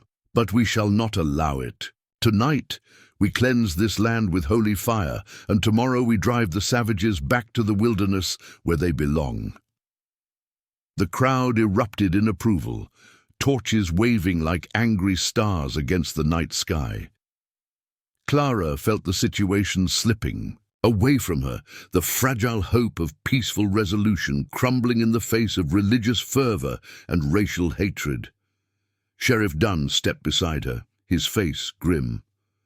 "Doc, I think it's time to cut our losses. This crowd's about 2 minutes from becoming a lynch mob." But even as he spoke, Clara caught sight of a familiar figure moving through the crowd. Eli Carter was weaving between the adults, his young face set with determination. She watched, in amazement, as he climbed onto a wooden crate near the church steps, making himself visible to the entire gathering. "Wait!" the boy called out, his voice cracking with adolescent nerves. "Wait, all of you, I got something to say." The crowd quieted, more from surprise than respect. Eli was known to everyone, the orphaned stable boy who worked for Dr. Whitlock, harmless and generally ignored. "I've been listening to all this talk about God's will and divine providence," Eli said, his voice growing stronger. "And I keep thinking about something the Reverend taught us in Sunday school." Payne's eyes narrowed. "What are you talking about, boy?" Eli's gaze swept over the crowd. "You taught us about the golden rule, Reverend. Do unto others as you would have them do unto you. Well, how would we feel if someone dug up our cemetery, scattered our family's bones, and then built a pagan temple on top of the graves?" The question hung in the air like smoke from the torches. Clara saw several faces in the crowd change expression as Eli's simple logic struck home. "That's different," Payne began, but Eli wasn't finished. "Is it? Because seems to me, if we truly believe in treating others the way we want to be treated, then we owe these people an apology, not more violence." A woman in the crowd, Mrs. Patterson, whose son Clara had saved from pneumonia 2 winters past, spoke up hesitantly. "The boy has a point. If someone dug up my husband's grave—" "Exactly." Martha Ellis stepped forward, emboldened by the shift in mood. William spent his last years haunted by what he'd done. He used to say that the dead deserved respect, regardless of their race or religion. Clara felt a flicker of hope as more voices joined the debate. Not everyone was swayed. Tom Bradley and several others still clutched their torches with religious fervor. But doubt had been introduced, and doubt was the enemy of mob action. Reverend Payne seemed to sense the change as well. His voice rose to pulpit volume, trying to regain control of the crowd. "Don't be deceived by sympathy for the enemies of Christ. These savages worship demons, practice human sacrifice, corrupt everything they touch. Dr. Whitlock herself is proof of their evil influence. She who once served this community has been turned against us by heathen seduction." The accusation hit Clara like a physical blow. She felt the crowd's attention focus on her again, and this time the hostility was mixed with something worse, suspicion of corruption, of sexual impropriety. "That's enough," Sheriff Dunn said sharply, stepping between Clara and the crowd. "Whatever's happening here, we're going to handle it according to the law, not mob rule." But even as he spoke, Clara could see that the situation was beyond anyone's control. The crowd was splitting into factions, those swayed by Eli's appeal to conscience, those inflamed by Payne's religious rhetoric, and those simply terrified and looking for someone to blame. Through it all, the torches continued to burn, and Clara could see armed men moving toward the edges of the crowd. The cemetery lay just beyond the church, and she realized with growing horror that some of the townspeople were preparing to march, there regardless of what anyone said. In the distance, a new sound drifted across the valley, the rhythmic beating of drums from the ridge where Stormwalker's warriors waited. The sacred ceremony was beginning, with or without the town's permission. Clara looked at the artifacts in her hands, at the evidence of past wrongs that seemed powerless to prevent future violence. The truth had been revealed, but truth alone wasn't enough to overcome fear, hatred, and the terrible momentum of events already set in motion. As the first group of armed settlers began moving toward the cemetery, torches held high like vengeful stars, Clara realized that the next few hours would determine whether Mercy Ridge became a place of reconciliation or a battlefield soaked in blood. The pendant burned against her chest, a reminder of the promise she had made to a dying man and the terrible price that honor sometimes demanded. The drums grew louder as dawn approached, their rhythmic beating echoing across the valley like a heartbeat. Clara stood at her clinic window, watching the armed settlers gather in the pre-dawn darkness. Torches flickered between the buildings as men positioned themselves around the church and cemetery, their faces grim with purpose. Sheriff Dunn appeared at her door, his expression troubled. "Doc, Stormwalker's coming down from the ridge. Just him and maybe a dozen warriors. The rest are staying put, but they're armed and ready."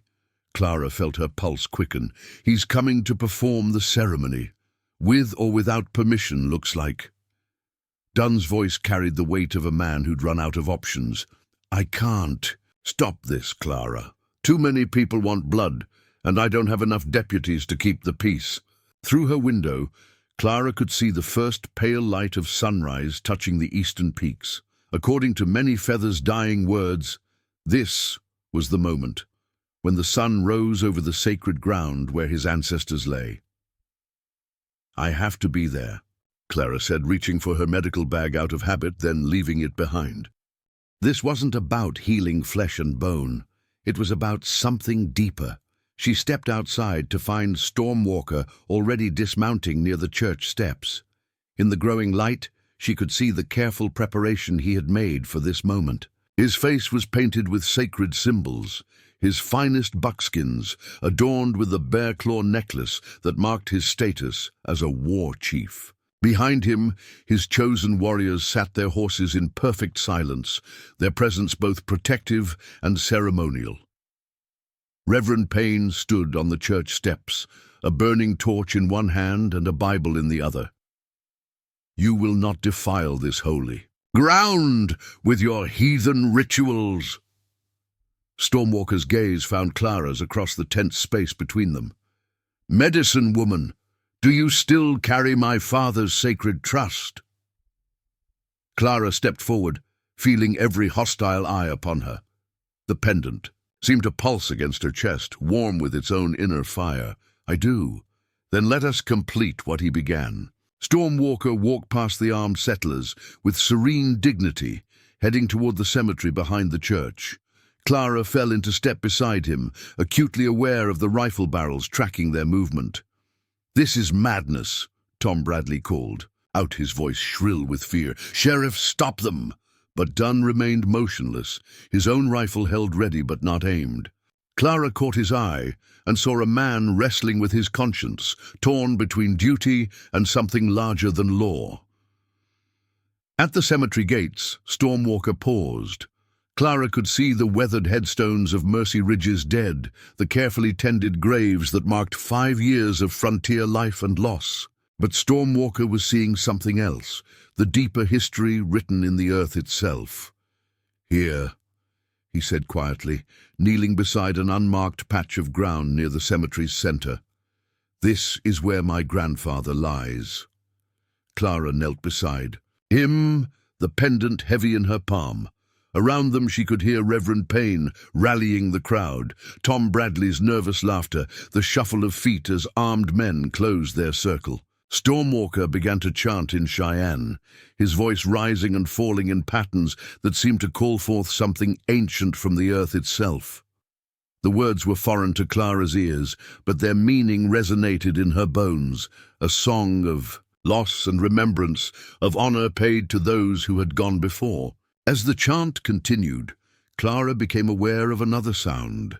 Young Hawk had appeared at the cemetery's edge, his face painted for war, his hand on his tomahawk. Behind him, more warriors materialized from the shadows. Not the dozen Clara had seen, but dozens more. "Stormwalker," young Hawk called out in English, his voice carrying clearly over the crowd. "Enough words, let us take what is ours by right of blood." The settlers raised their weapons, fingers tightening on triggers. The moment balanced on a knife's edge, one wrong move from exploding into carnage.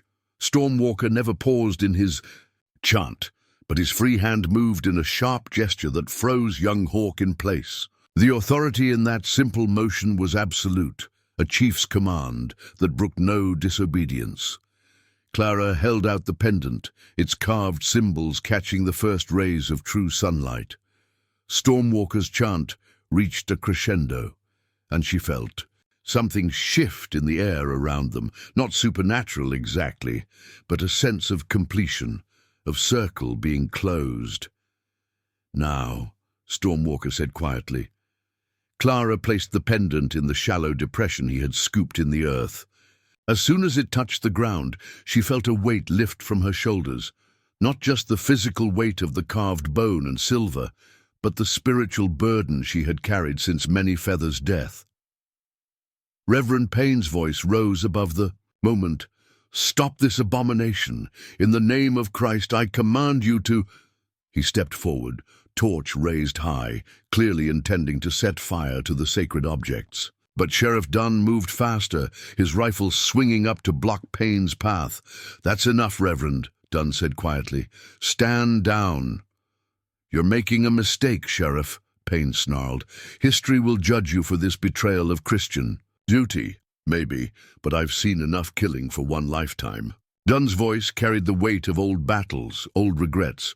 "These people aren't asking for our land or our lives. They're asking for respect for their dead. That's something I can understand." Clara looked up to see other faces in the crowd, changing expression. Not all of them, not even most, but enough. Mrs. Patterson lowered her husband's rifle. Martha Ellis stepped forward to stand beside Clara. Even Tom Bradley seemed to be wavering, his torch trembling in his uncertain grip. It was then that the first drops of rain began to fall. The storm came from nowhere, or perhaps from everywhere at once. One moment the sky was clear, touched with the pink and gold of sunrise. The next, dark clouds rolled in from the mountains, heavy with moisture and the promise of cleansing rain. The drops turned into a steady fall, then into a downpour that doused torches and sent settlers scrambling for shelter. But Clara remained kneeling beside Stormwalker, watching as the rain soaked into the earth, where Many Feathers' pendant now rested. "It is finished," Stormwalker said, his voice barely audible over the drumming rain. "My father's spirit can rest now." As quickly as it had come, the storm passed. The sun broke through the dissipating clouds, casting rainbow light over the cemetery and the town beyond. Clara stood slowly, her dress soaked, but her heart lighter than it had been in days. Young Hawk approached, his war paint streaked by rain, but his hostility visibly diminished. "It is done, then?" Stormwalker nodded. "The debt is paid. The ancestors are acknowledged. We can go home." Around them, the armed settlers were beginning to disperse, some shamefaced, others still muttering threats. But the immediate crisis had passed, broken by rain and the simple dignity of a son honoring his father's memory. Clara watched Stormwalker gather his warriors, preparing for the long journey back to the reservation. She felt a strange sense of loss, not just for the danger passing, but for the end of something that had connected her to a larger story. "Medicine woman," Stormwalker said, approaching her one final time. "My father chose well when he trusted you. You have honor." "As do you," Clara replied. "Your father would be proud." Stormwalker mounted his horse, then paused. "There is a place for you among my people if you ever tire of this world that does not fully accept you." Clara looked back at Mercy Ridge, at the faces watching from windows and doorways, at the life she had built despite the obstacles. She thought of Eli's loyalty, of Martha's friendship, of the patients who still needed her care. "Thank you," she said, "but my place is here, trying to build bridges between worlds." Stormwalker nodded as if he had expected that answer. "Then perhaps there is hope for both our peoples." As the Cheyenne riders disappeared into the distance, Clara remained in the cemetery, watching the sun climb higher over the valley. The rain had washed the air clean, and for the first time in days, she could breathe easily. Sheriff Dunn approached, his face thoughtful. "Doc, I reckon we're going to have some healing to do in this town. Folks are going to need time to process what happened here." Clara nodded, thinking of the divisions that had been revealed, the fears that would need addressing. "Healing takes time, Sheriff, but I think we've made a start." Behind them, Reverend Payne stood alone on the church steps, his authority diminished by his failure to prevent the ceremony. But Clara saw something else in his posture, not just defeat, but the beginning of a reckoning with truths he had tried to ignore. The sacred ground lay quiet now, acknowledged at last, and Clara Whitlock, carrying the memory of a dying chief's trust and the weight of choices made, walked back toward town to begin the long work of healing that lay ahead. 3 days after the ceremony, Clara found the letter tucked beneath the medical supplies in her clinic. The paper was different from anything she'd seen, bark paper, she realized, made in the traditional way. The writing was in a careful, educated hand that could only belong to Many Feathers himself. "To the medicine woman who will read these words, if you hold this letter, then my son has completed the sacred rite, and my spirit has found peace. But more than this, you have chosen to honor the trust of a dying stranger, knowing it would cost you dearly among your own people. I write this in my final hours, while you sleep in the chair beside my deathbed. I have watched your face as you tend my wounds, seen the ghosts that haunt your eyes. You carry the weight of one you could not save, a brother, I think, lost to war's cruelty. This is why you could not turn away from another dying man, even an enemy. My son will offer you a place among our people. The choice will be difficult, for you have built a life in the white world despite its rejection of your gifts. Know that, whatever you choose, you have earned the respect of the Cheyenne nation. You are the bridge between worlds that my vision showed me, the one who proves that honor transcends the color of skin or the language of prayer. The sacred ground remembers now. That is enough. Many Feathers, Chief of the Northern Cheyenne." Clara read the letter twice, her hands trembling slightly. Outside her clinic window, she could see the normal rhythms of Mercy Ridge slowly returning. Martha hanging laundry, Eli mucking out the stable, children playing in the dusty streets. But everything had changed, even if most people couldn't see it yet. Sheriff Dunn appeared in her doorway, his hat in his hands. "Doc, got a minute?" Clara folded the letter carefully and tucked it into her medical bag. "Of course, Sheriff. What can I do for you?" Dunn settled into the chair across from her desk, looking older than his years. "Been thinking about what happened here. about what we learned about our town's founding, about a lot of things. And territorial governments sending a new administrator next month, someone who's supposed to review land claims and settlement rights. Dunn's weathered face was troubled. I'm thinking we need to be prepared for some difficult conversations. Clara nodded. The revelation about the deliberately concealed burial ground wouldn't stay secret long. Once word reached the territorial capital, there would be investigations, possibly legal challenges to Mercy Ridge's very existence. What do you think will happen? Hard to say. Maybe we'll be forced to relocate. Maybe we'll pay some kind of compensation to the tribes. Or maybe, Dunn shrugged, maybe we'll find a way to make this right, to be the kind of community that deserves to exist on this land. Clara heard the question hidden in his words. You want my help? Doc, you're about the only person in this town who's looked beyond our own troubles to see the bigger picture. We're going to need that kind of thinking if we want to build something better here. Before Clara could answer, Eli burst through the door with his usual energy. Doc, Sheriff, you need to see this. The boy held up a small leather pouch, his face bright with excitement. Found it hanging from the fence post this morning. Think it's from Stormwalker. Clara opened the pouch carefully. Inside was a single eagle feather and a piece of carved turquoise, along with a brief note written in English. For the medicine woman, a token of friendship between peoples. May you build the bridge my father envisioned. Stormwalker Clara felt tears prick her eyes. The gifts were beautiful, but more than that, they represented acceptance, recognition that she belonged to something larger than the narrow confines of either world she'd known. Eli peered over her shoulder. That's beautiful, Doc. What's it mean? It means, Clara said, closing her hand around the turquoise, that we have work to do. Over the following weeks, Clara began to see the true extent of the changes rippling through Mercy Ridge. Reverend Payne's influence waned dramatically after his failed attempt to burn the cemetery. He still preached on Sundays, but his congregation had dwindled, and his fire and brimstone rhetoric fell on increasingly deaf ears. Mrs. Patterson approached Clara one morning while she was treating a farmer's infected wound. Doctor, she said hesitantly, I've been thinking about what you said, about respecting the dead regardless of their race. I wanted to apologize for my behavior during the crisis.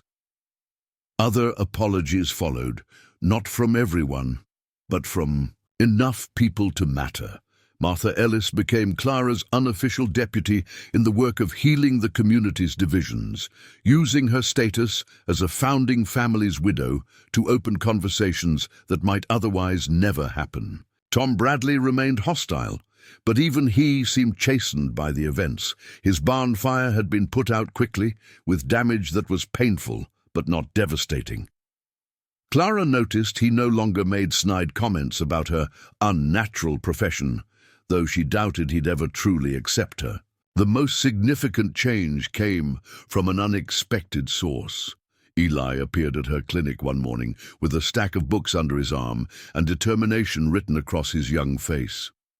Doc, he said, I want to learn everything, not just about doctoring, but about reading and writing and figures and, well, everything you can teach me. Clara looked at the boy she'd taken in as an orphaned stable hand and saw something she hadn't fully noticed before: intelligence, ambition, and a deep well of compassion that reminded her of herself at his age. That's a lot of learning, Eli.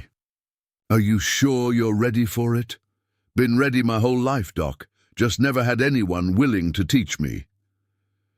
Clara began Eli's formal education that very day, starting with advanced reading and basic medical anatomy. But she also taught him other things, how to see past surface differences to the humanity beneath, how to question accepted truths, how to stand up for what was right even when it was difficult. The territorial administrator arrived in late autumn, a thin, nervous man named Thompson who seemed overwhelmed by the complexity of the situation he'd been sent to resolve. Clara attended the hearings he held, watching as the truth of Mercy Ridge's founding was officially acknowledged for the first time. The resolution, when it came, was both simpler and more complex than anyone had expected.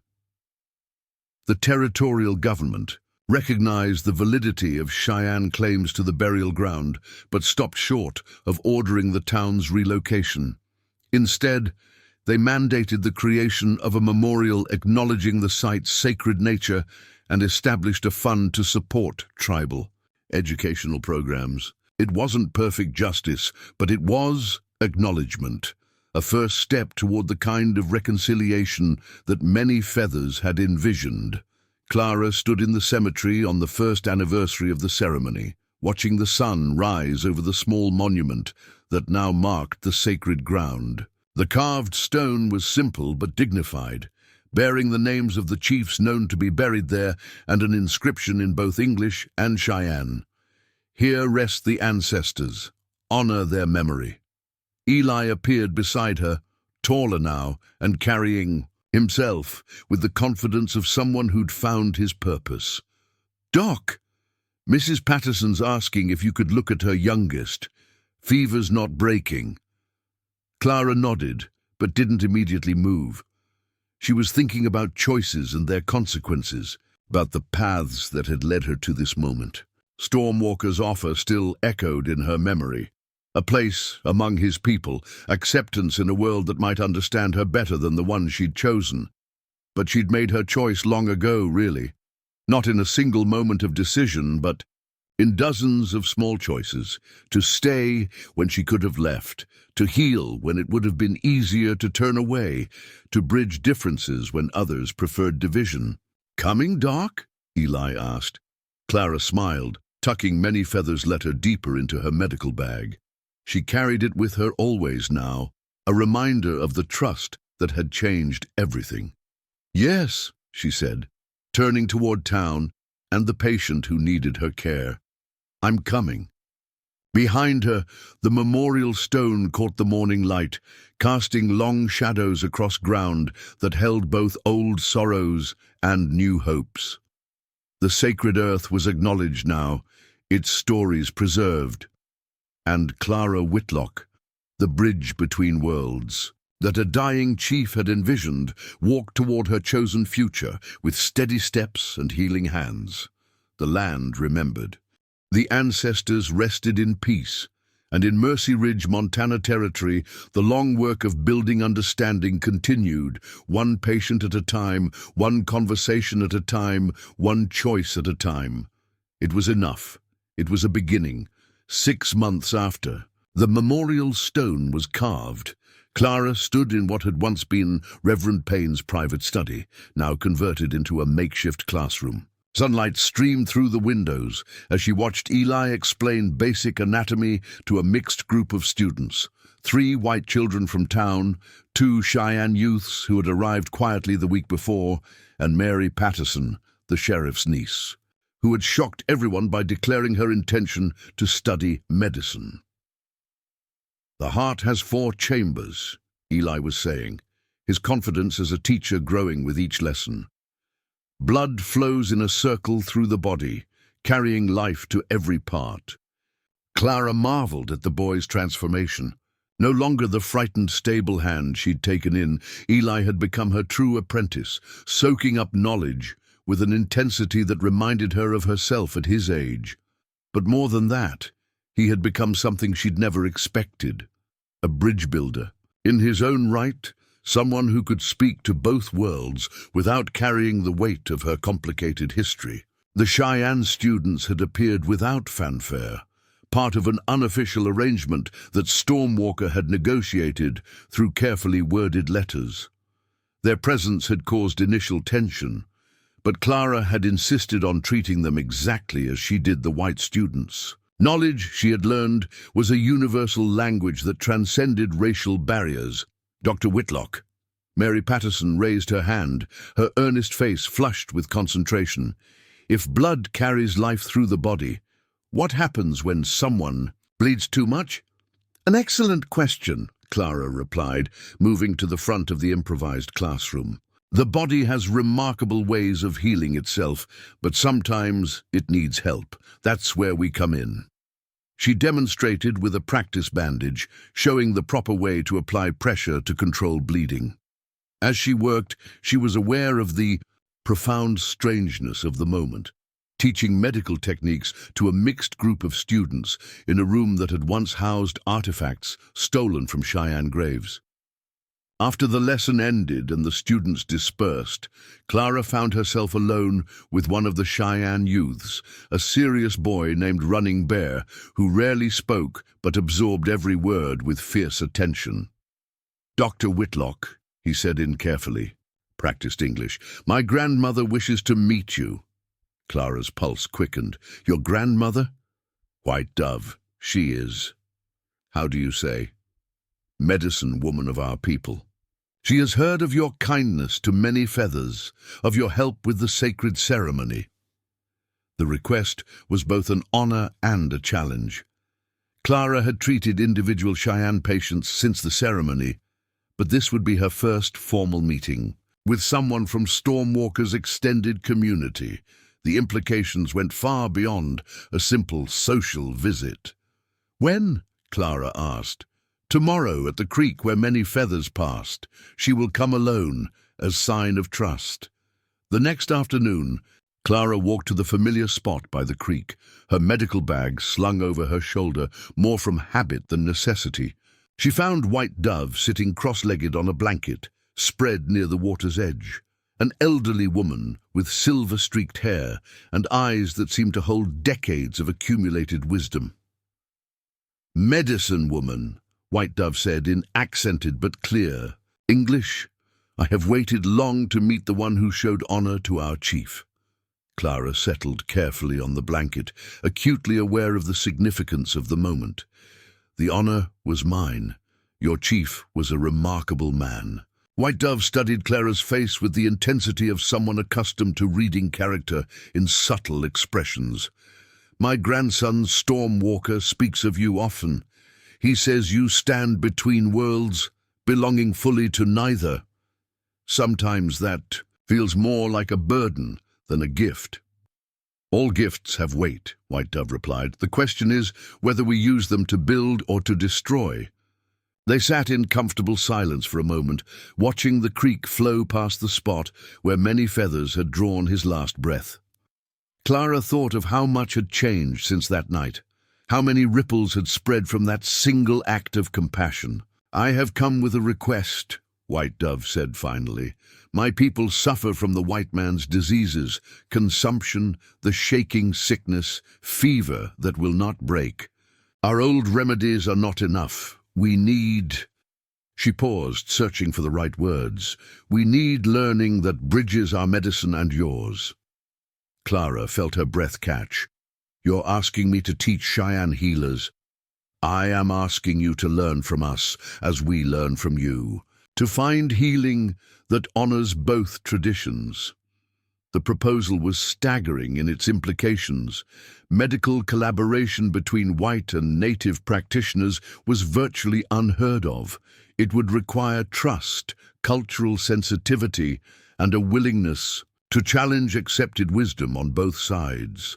"There would be opposition," Clara said carefully, "from both communities."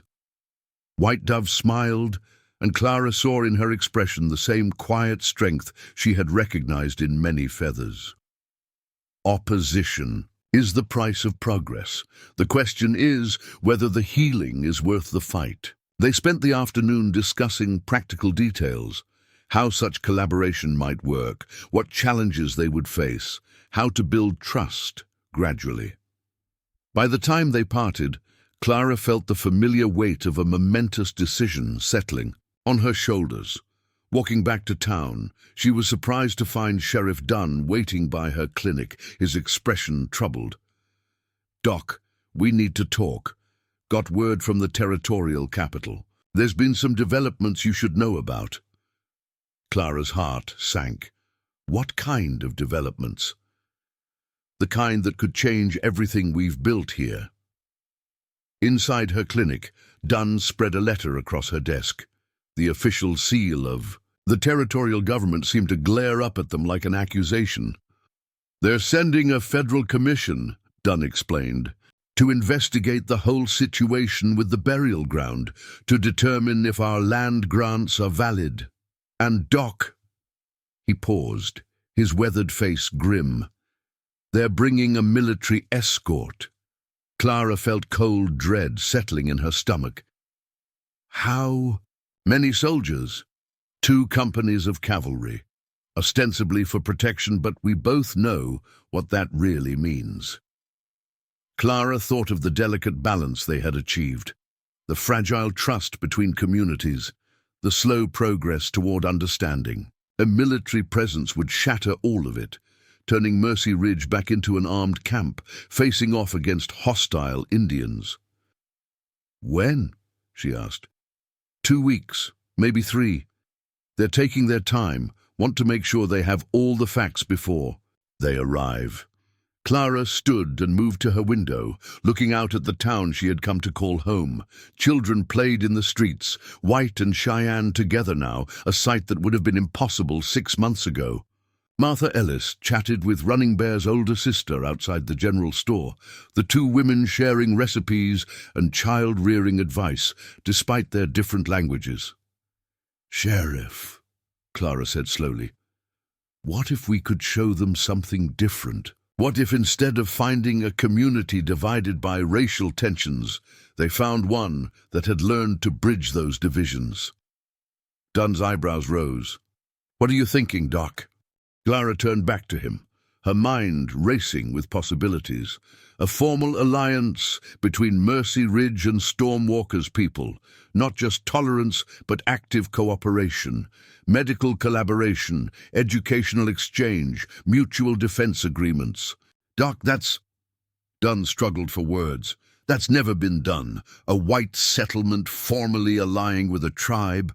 The territorial government would never accept it." "Maybe.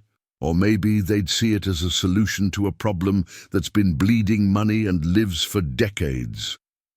Clara began pacing, her excitement growing. "Think about it, Sheriff.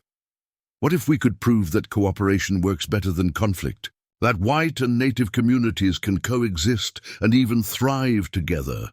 Dunn was quiet for a long moment, his weathered face thoughtful. It would take convincing a lot of skeptical people on both sides. "I know, but we've already started, haven't we? The memorial, the students in my classroom, the fact that we resolved the burial ground crisis without bloodshed." Clara met his eyes. "Sheriff, we have 2 weeks to build something unprecedented. The question is whether we're brave enough to try." That evening, Clara sat at her desk, composing 2 letters. The first was to Stormwalker, outlining her proposal for a formal alliance and the medical collaboration White Dove had requested. The second was harder, a letter to her father in Philadelphia, explaining her decision to remain in Mercy Ridge permanently and requesting that he send medical texts and supplies to support her expanded work. As she wrote, Clara thought about the path that had brought her to this moment. Every choice, to treat many feathers, to deliver his message, to stand with Stormwalker during the ceremony, had led to this crossroads. She was no longer simply a doctor practicing on the frontier. She had become something new, an architect of peace, a builder of bridges, a woman who refused to accept that different worlds could not coexist. Eli appeared in her doorway, his young face serious. "Doc, I've been thinking about what Sheriff Dunn told us, about the commission and the soldiers. And I want to help. Whatever you're planning, I want to be part of it."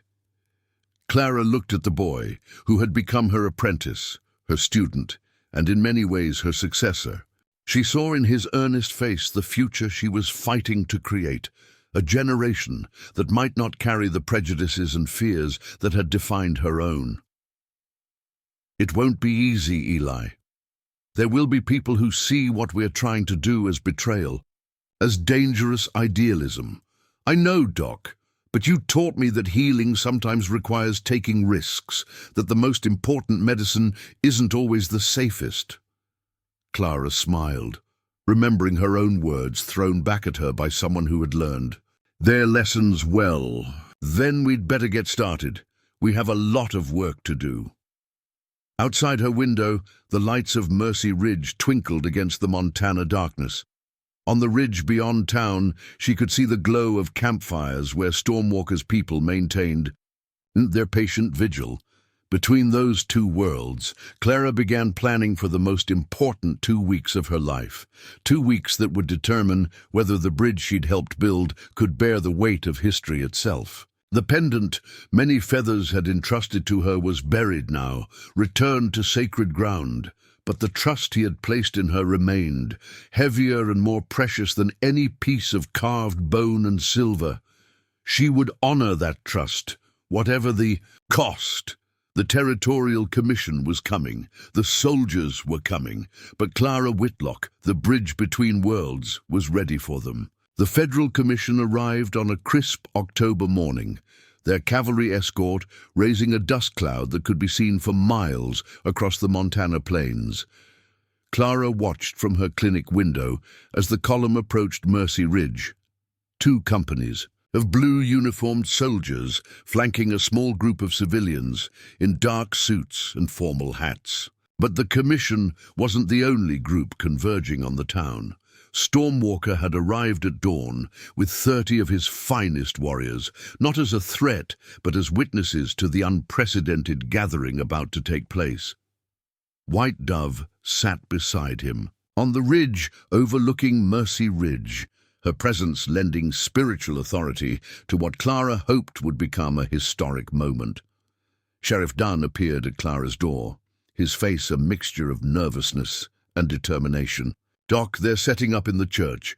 Commissioner Wesley wants to start the hearings within the hour." Clara nodded, gathering the documents she had spent 2 weeks preparing. The formal alliance proposal signed by every adult resident of Mercy Ridge who was willing to put their name to such a radical document. Medical collaboration agreements drafted with White Dove's input. Letters of support from patients, both white and Cheyenne, attesting to the benefits of cross-cultural cooperation. "Sheriff," she said, straightening her shoulders, "are you ready to make history?" Dunn's weathered face creased into something that might have been a smile. "Doc, I've been ready ever since I watched you kneel beside Stormwalker in that cemetery and prove that honor doesn't know the color of a man's skin." The church was packed when Clara entered, tension crackling in the air like electricity before a storm. Commissioner Wesley, a thin man with wire-rimmed spectacles and the pallor of someone who spent his life in government offices, sat at a table that had been placed before the altar. His fellow commissioners flanked him, men whose faces spoke of bureaucratic caution and predetermined conclusions. Captain Morrison, the cavalry commander, stood near the back of the church, his hand resting casually on his saber. Clara recognized the type, a career soldier who saw every situation through the lens of potential conflict. But it was the composition of the audience that truly mattered. The residents of Mercy Ridge filled the pews, but they were joined by something unprecedented. Stormwalker and a delegation of Cheyenne leaders sat in the front rows, their presence both dignified and defiant. White and native citizens together, united in their determination to preserve what they had built. Commissioner Wesley called the hearing to order, his nasal voice carrying across the packed church. "We are here to investigate the circumstances surrounding the founding of Mercy Ridge and to determine the validity of land grants issued in potential violation of treaty obligations." He gestured toward Stormwalker. "The territorial government has received complaints from certain tribal representatives claiming that this settlement was built on sacred burial grounds in deliberate violation of established protocols." Clara felt her heart pound as Wesley continued his opening statement, outlining the technical legal issues that would determine Mercy Ridge's fate. But she also noticed something the commissioner seemed to miss: the way Stormwalker and Sheriff Dunn exchanged respectful nods, the way Cheyenne and white children sat together in the back pews, the way White Dove and Martha Ellis shared a bench as if such interracial cooperation were the most natural thing in the world. "Dr. Whitlock," Wesley said, consulting his notes, "you have been identified as a central figure in recent events. Would you please explain your role in harboring the Cheyenne chief known as Many Feathers?" Clara stood, feeling the weight of every eye in the building. This was the moment she had been preparing for, not just the past 2 weeks, but in some sense, her entire life. "Commissioner Wesley," she began, her voice carrying clearly through the church, "I treated a dying man. That's what doctors do. But what I learned from that experience changed not just my life, but this entire community." She walked to the front of the church, standing between the commissioner's table and the mixed audience that represented everything she had worked to build. "Many Feathers died trusting me with a sacred mission, to deliver his final message to his son and to ensure that the burial ground of his ancestors received proper acknowledgement. But his trust went deeper than that. He believed that two peoples, who had known only conflict, might learn to live in peace." Commissioner Wesley's expression was skeptical. "Dr. Whitlock, while your humanitarian impulses are admirable, this commission is concerned with legal matters, not sentiment." "Then let me speak to legal matters," Clara replied, pulling out her carefully prepared documents. "What if I told you that Mercy Ridge and the Northern Cheyenne tribe have negotiated a formal mutual assistance compact, that we have established the first successful medical collaboration between white and native practitioners in the Montana Territory, that we have created an educational system that serves both communities while respecting cultural differences?" The commissioners exchanged glances. Captain Morrison stepped forward, his voice carrying military authority. "Dr. Whitlock, such arrangements require federal approval. No local community has the authority to negotiate treaties with tribal entities." "We're not negotiating treaties, Captain. We're building relationships." Clara turned to address the entire assembly. "Commissioner Wesley, what you see in this room is unprecedented. White and Cheyenne citizens working together, learning from each other, creating something new. The burial ground crisis could have resulted in war. Instead, it became the foundation for peace." She gestured toward White Dove, who rose with quiet dignity. "White Dove is the medicine woman of Stormwalker's people. She has been working with me to develop medical treatments that combine the best of both traditions. Consumption rates have dropped 40% in both communities since we began sharing knowledge." Stormwalker also stood, his presence commanding attention. "Commissioner Wesley, my people have lived on this land for 7 generations. Dr. Whitlock and Sheriff Dunn have shown us that it is possible to honor our ancestors while building a future that includes all peoples." His English was precise, educated, carrying the authority of someone who had walked in both worlds.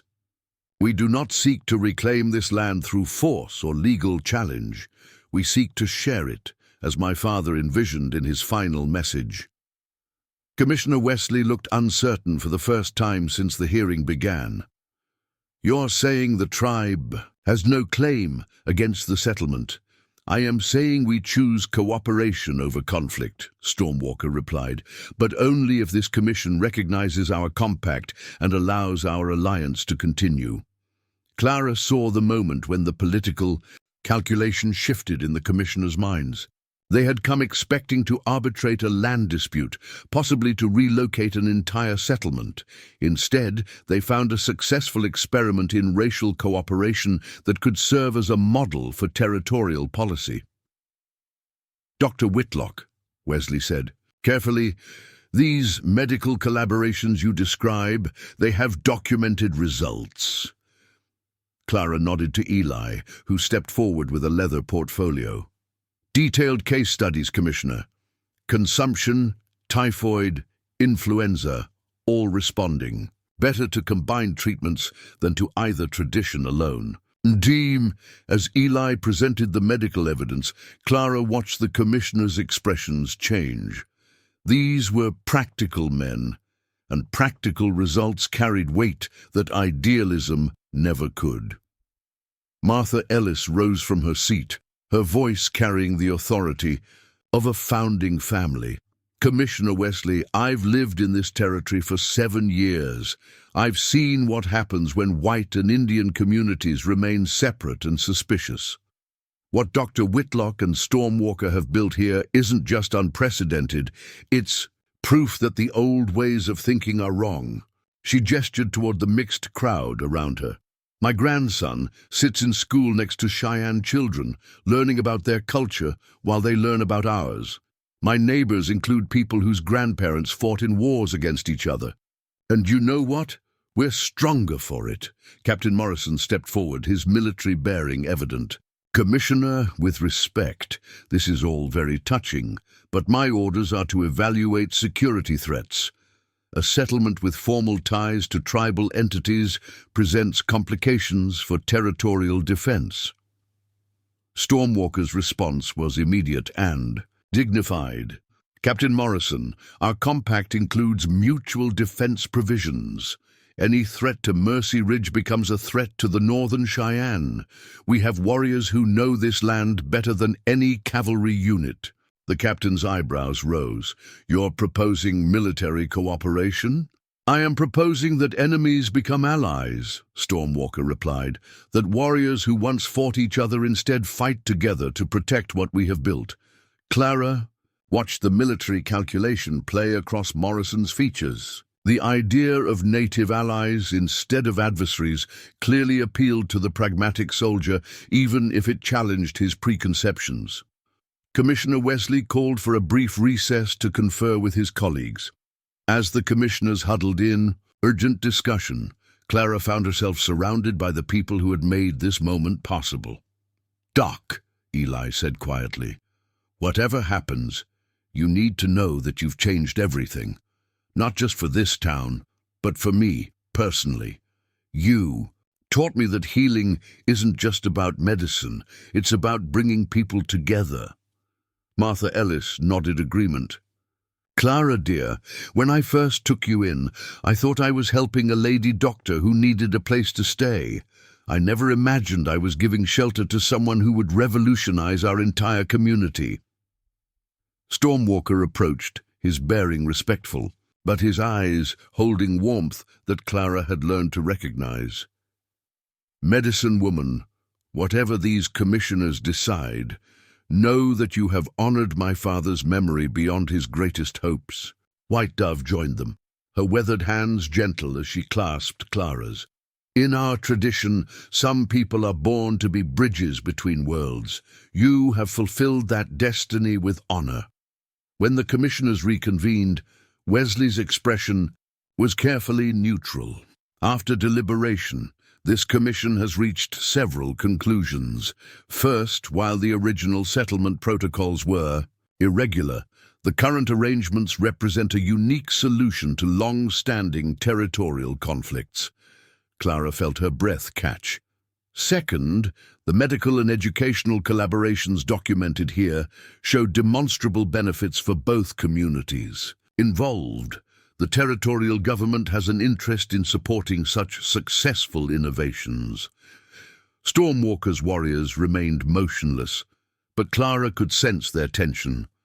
Therefore, this commission recommends that the Mercy Ridge Northern Cheyenne Compact be formally recognized by the territorial government as a pilot program for future settlements. The military escort will remain for 30 days to document procedures and prepare recommendations for territorial policy. The church erupted in a mixture of cheers and applause. Clara felt tears streaming down her face as the reality sank. In not just that Mercy Ridge would survive, but that it would become a model for others to follow. Later that evening, as the celebration continued in the town square, Clara found herself back at the creek where everything had begun. Many Feathers' memorial stone caught the moonlight, its simple inscription glowing softly in the darkness. Stormwalker appeared beside her, his presence comfortable and familiar now. "My father's vision is complete," he said quietly. "The bridge between worlds stands strong." "It's only the beginning," Clara replied. "There will be challenges, setbacks, people who want to tear down what we've built. Yes, but there will also be those who see what we have accomplished and want to build their own bridges. Change spreads like ripples in water, touching shores we cannot even imagine." Clara thought of the letters she had already received from other frontier settlements, requesting advice on native relations, of the medical techniques that would spread through both white and tribal communities, of the children growing up in both worlds, carrying forward a legacy of cooperation instead of conflict. "Stormwalker," she said, "your father chose to trust a stranger with his most sacred mission. I hope I proved worthy of that trust." Stormwalker smiled, and in his expression Clara saw the peace that had eluded many Feathers in his final days. "Medicine Woman, you have built something that will outlast both our lifetimes. You have planted seeds of understanding that will grow into forests of peace." As Clara walked back toward town, she passed the memorial stone one final time. The pendant was buried there, returned to sacred ground as many Feathers had wished. But the trust he had placed in her lived on, in the alliance between former enemies, in the medical collaboration that was saving lives, in the children who would grow up believing that cooperation was not just possible, but natural. Behind her the creek flowed on, carrying the waters of the high mountains down to the distant sea. The land remembered its history now, all of its history, native and white together. And in Mercy Ridge, Montana Territory, the impossible had become reality. Two peoples learning to share one sacred ground, building a future worthy of all their ancestors' dreams. Clara Whitlock, the bridge between worlds, had kept faith with a dying chief's vision. The echoes of that choice would resonate through generations yet to come. Up next, you got two more standout stories right on your screen. If this one hit the mark, you won't want to pass these up. Just click and check them out. And don't forget to subscribe and turn on the notification bell so you don't miss any upload from us.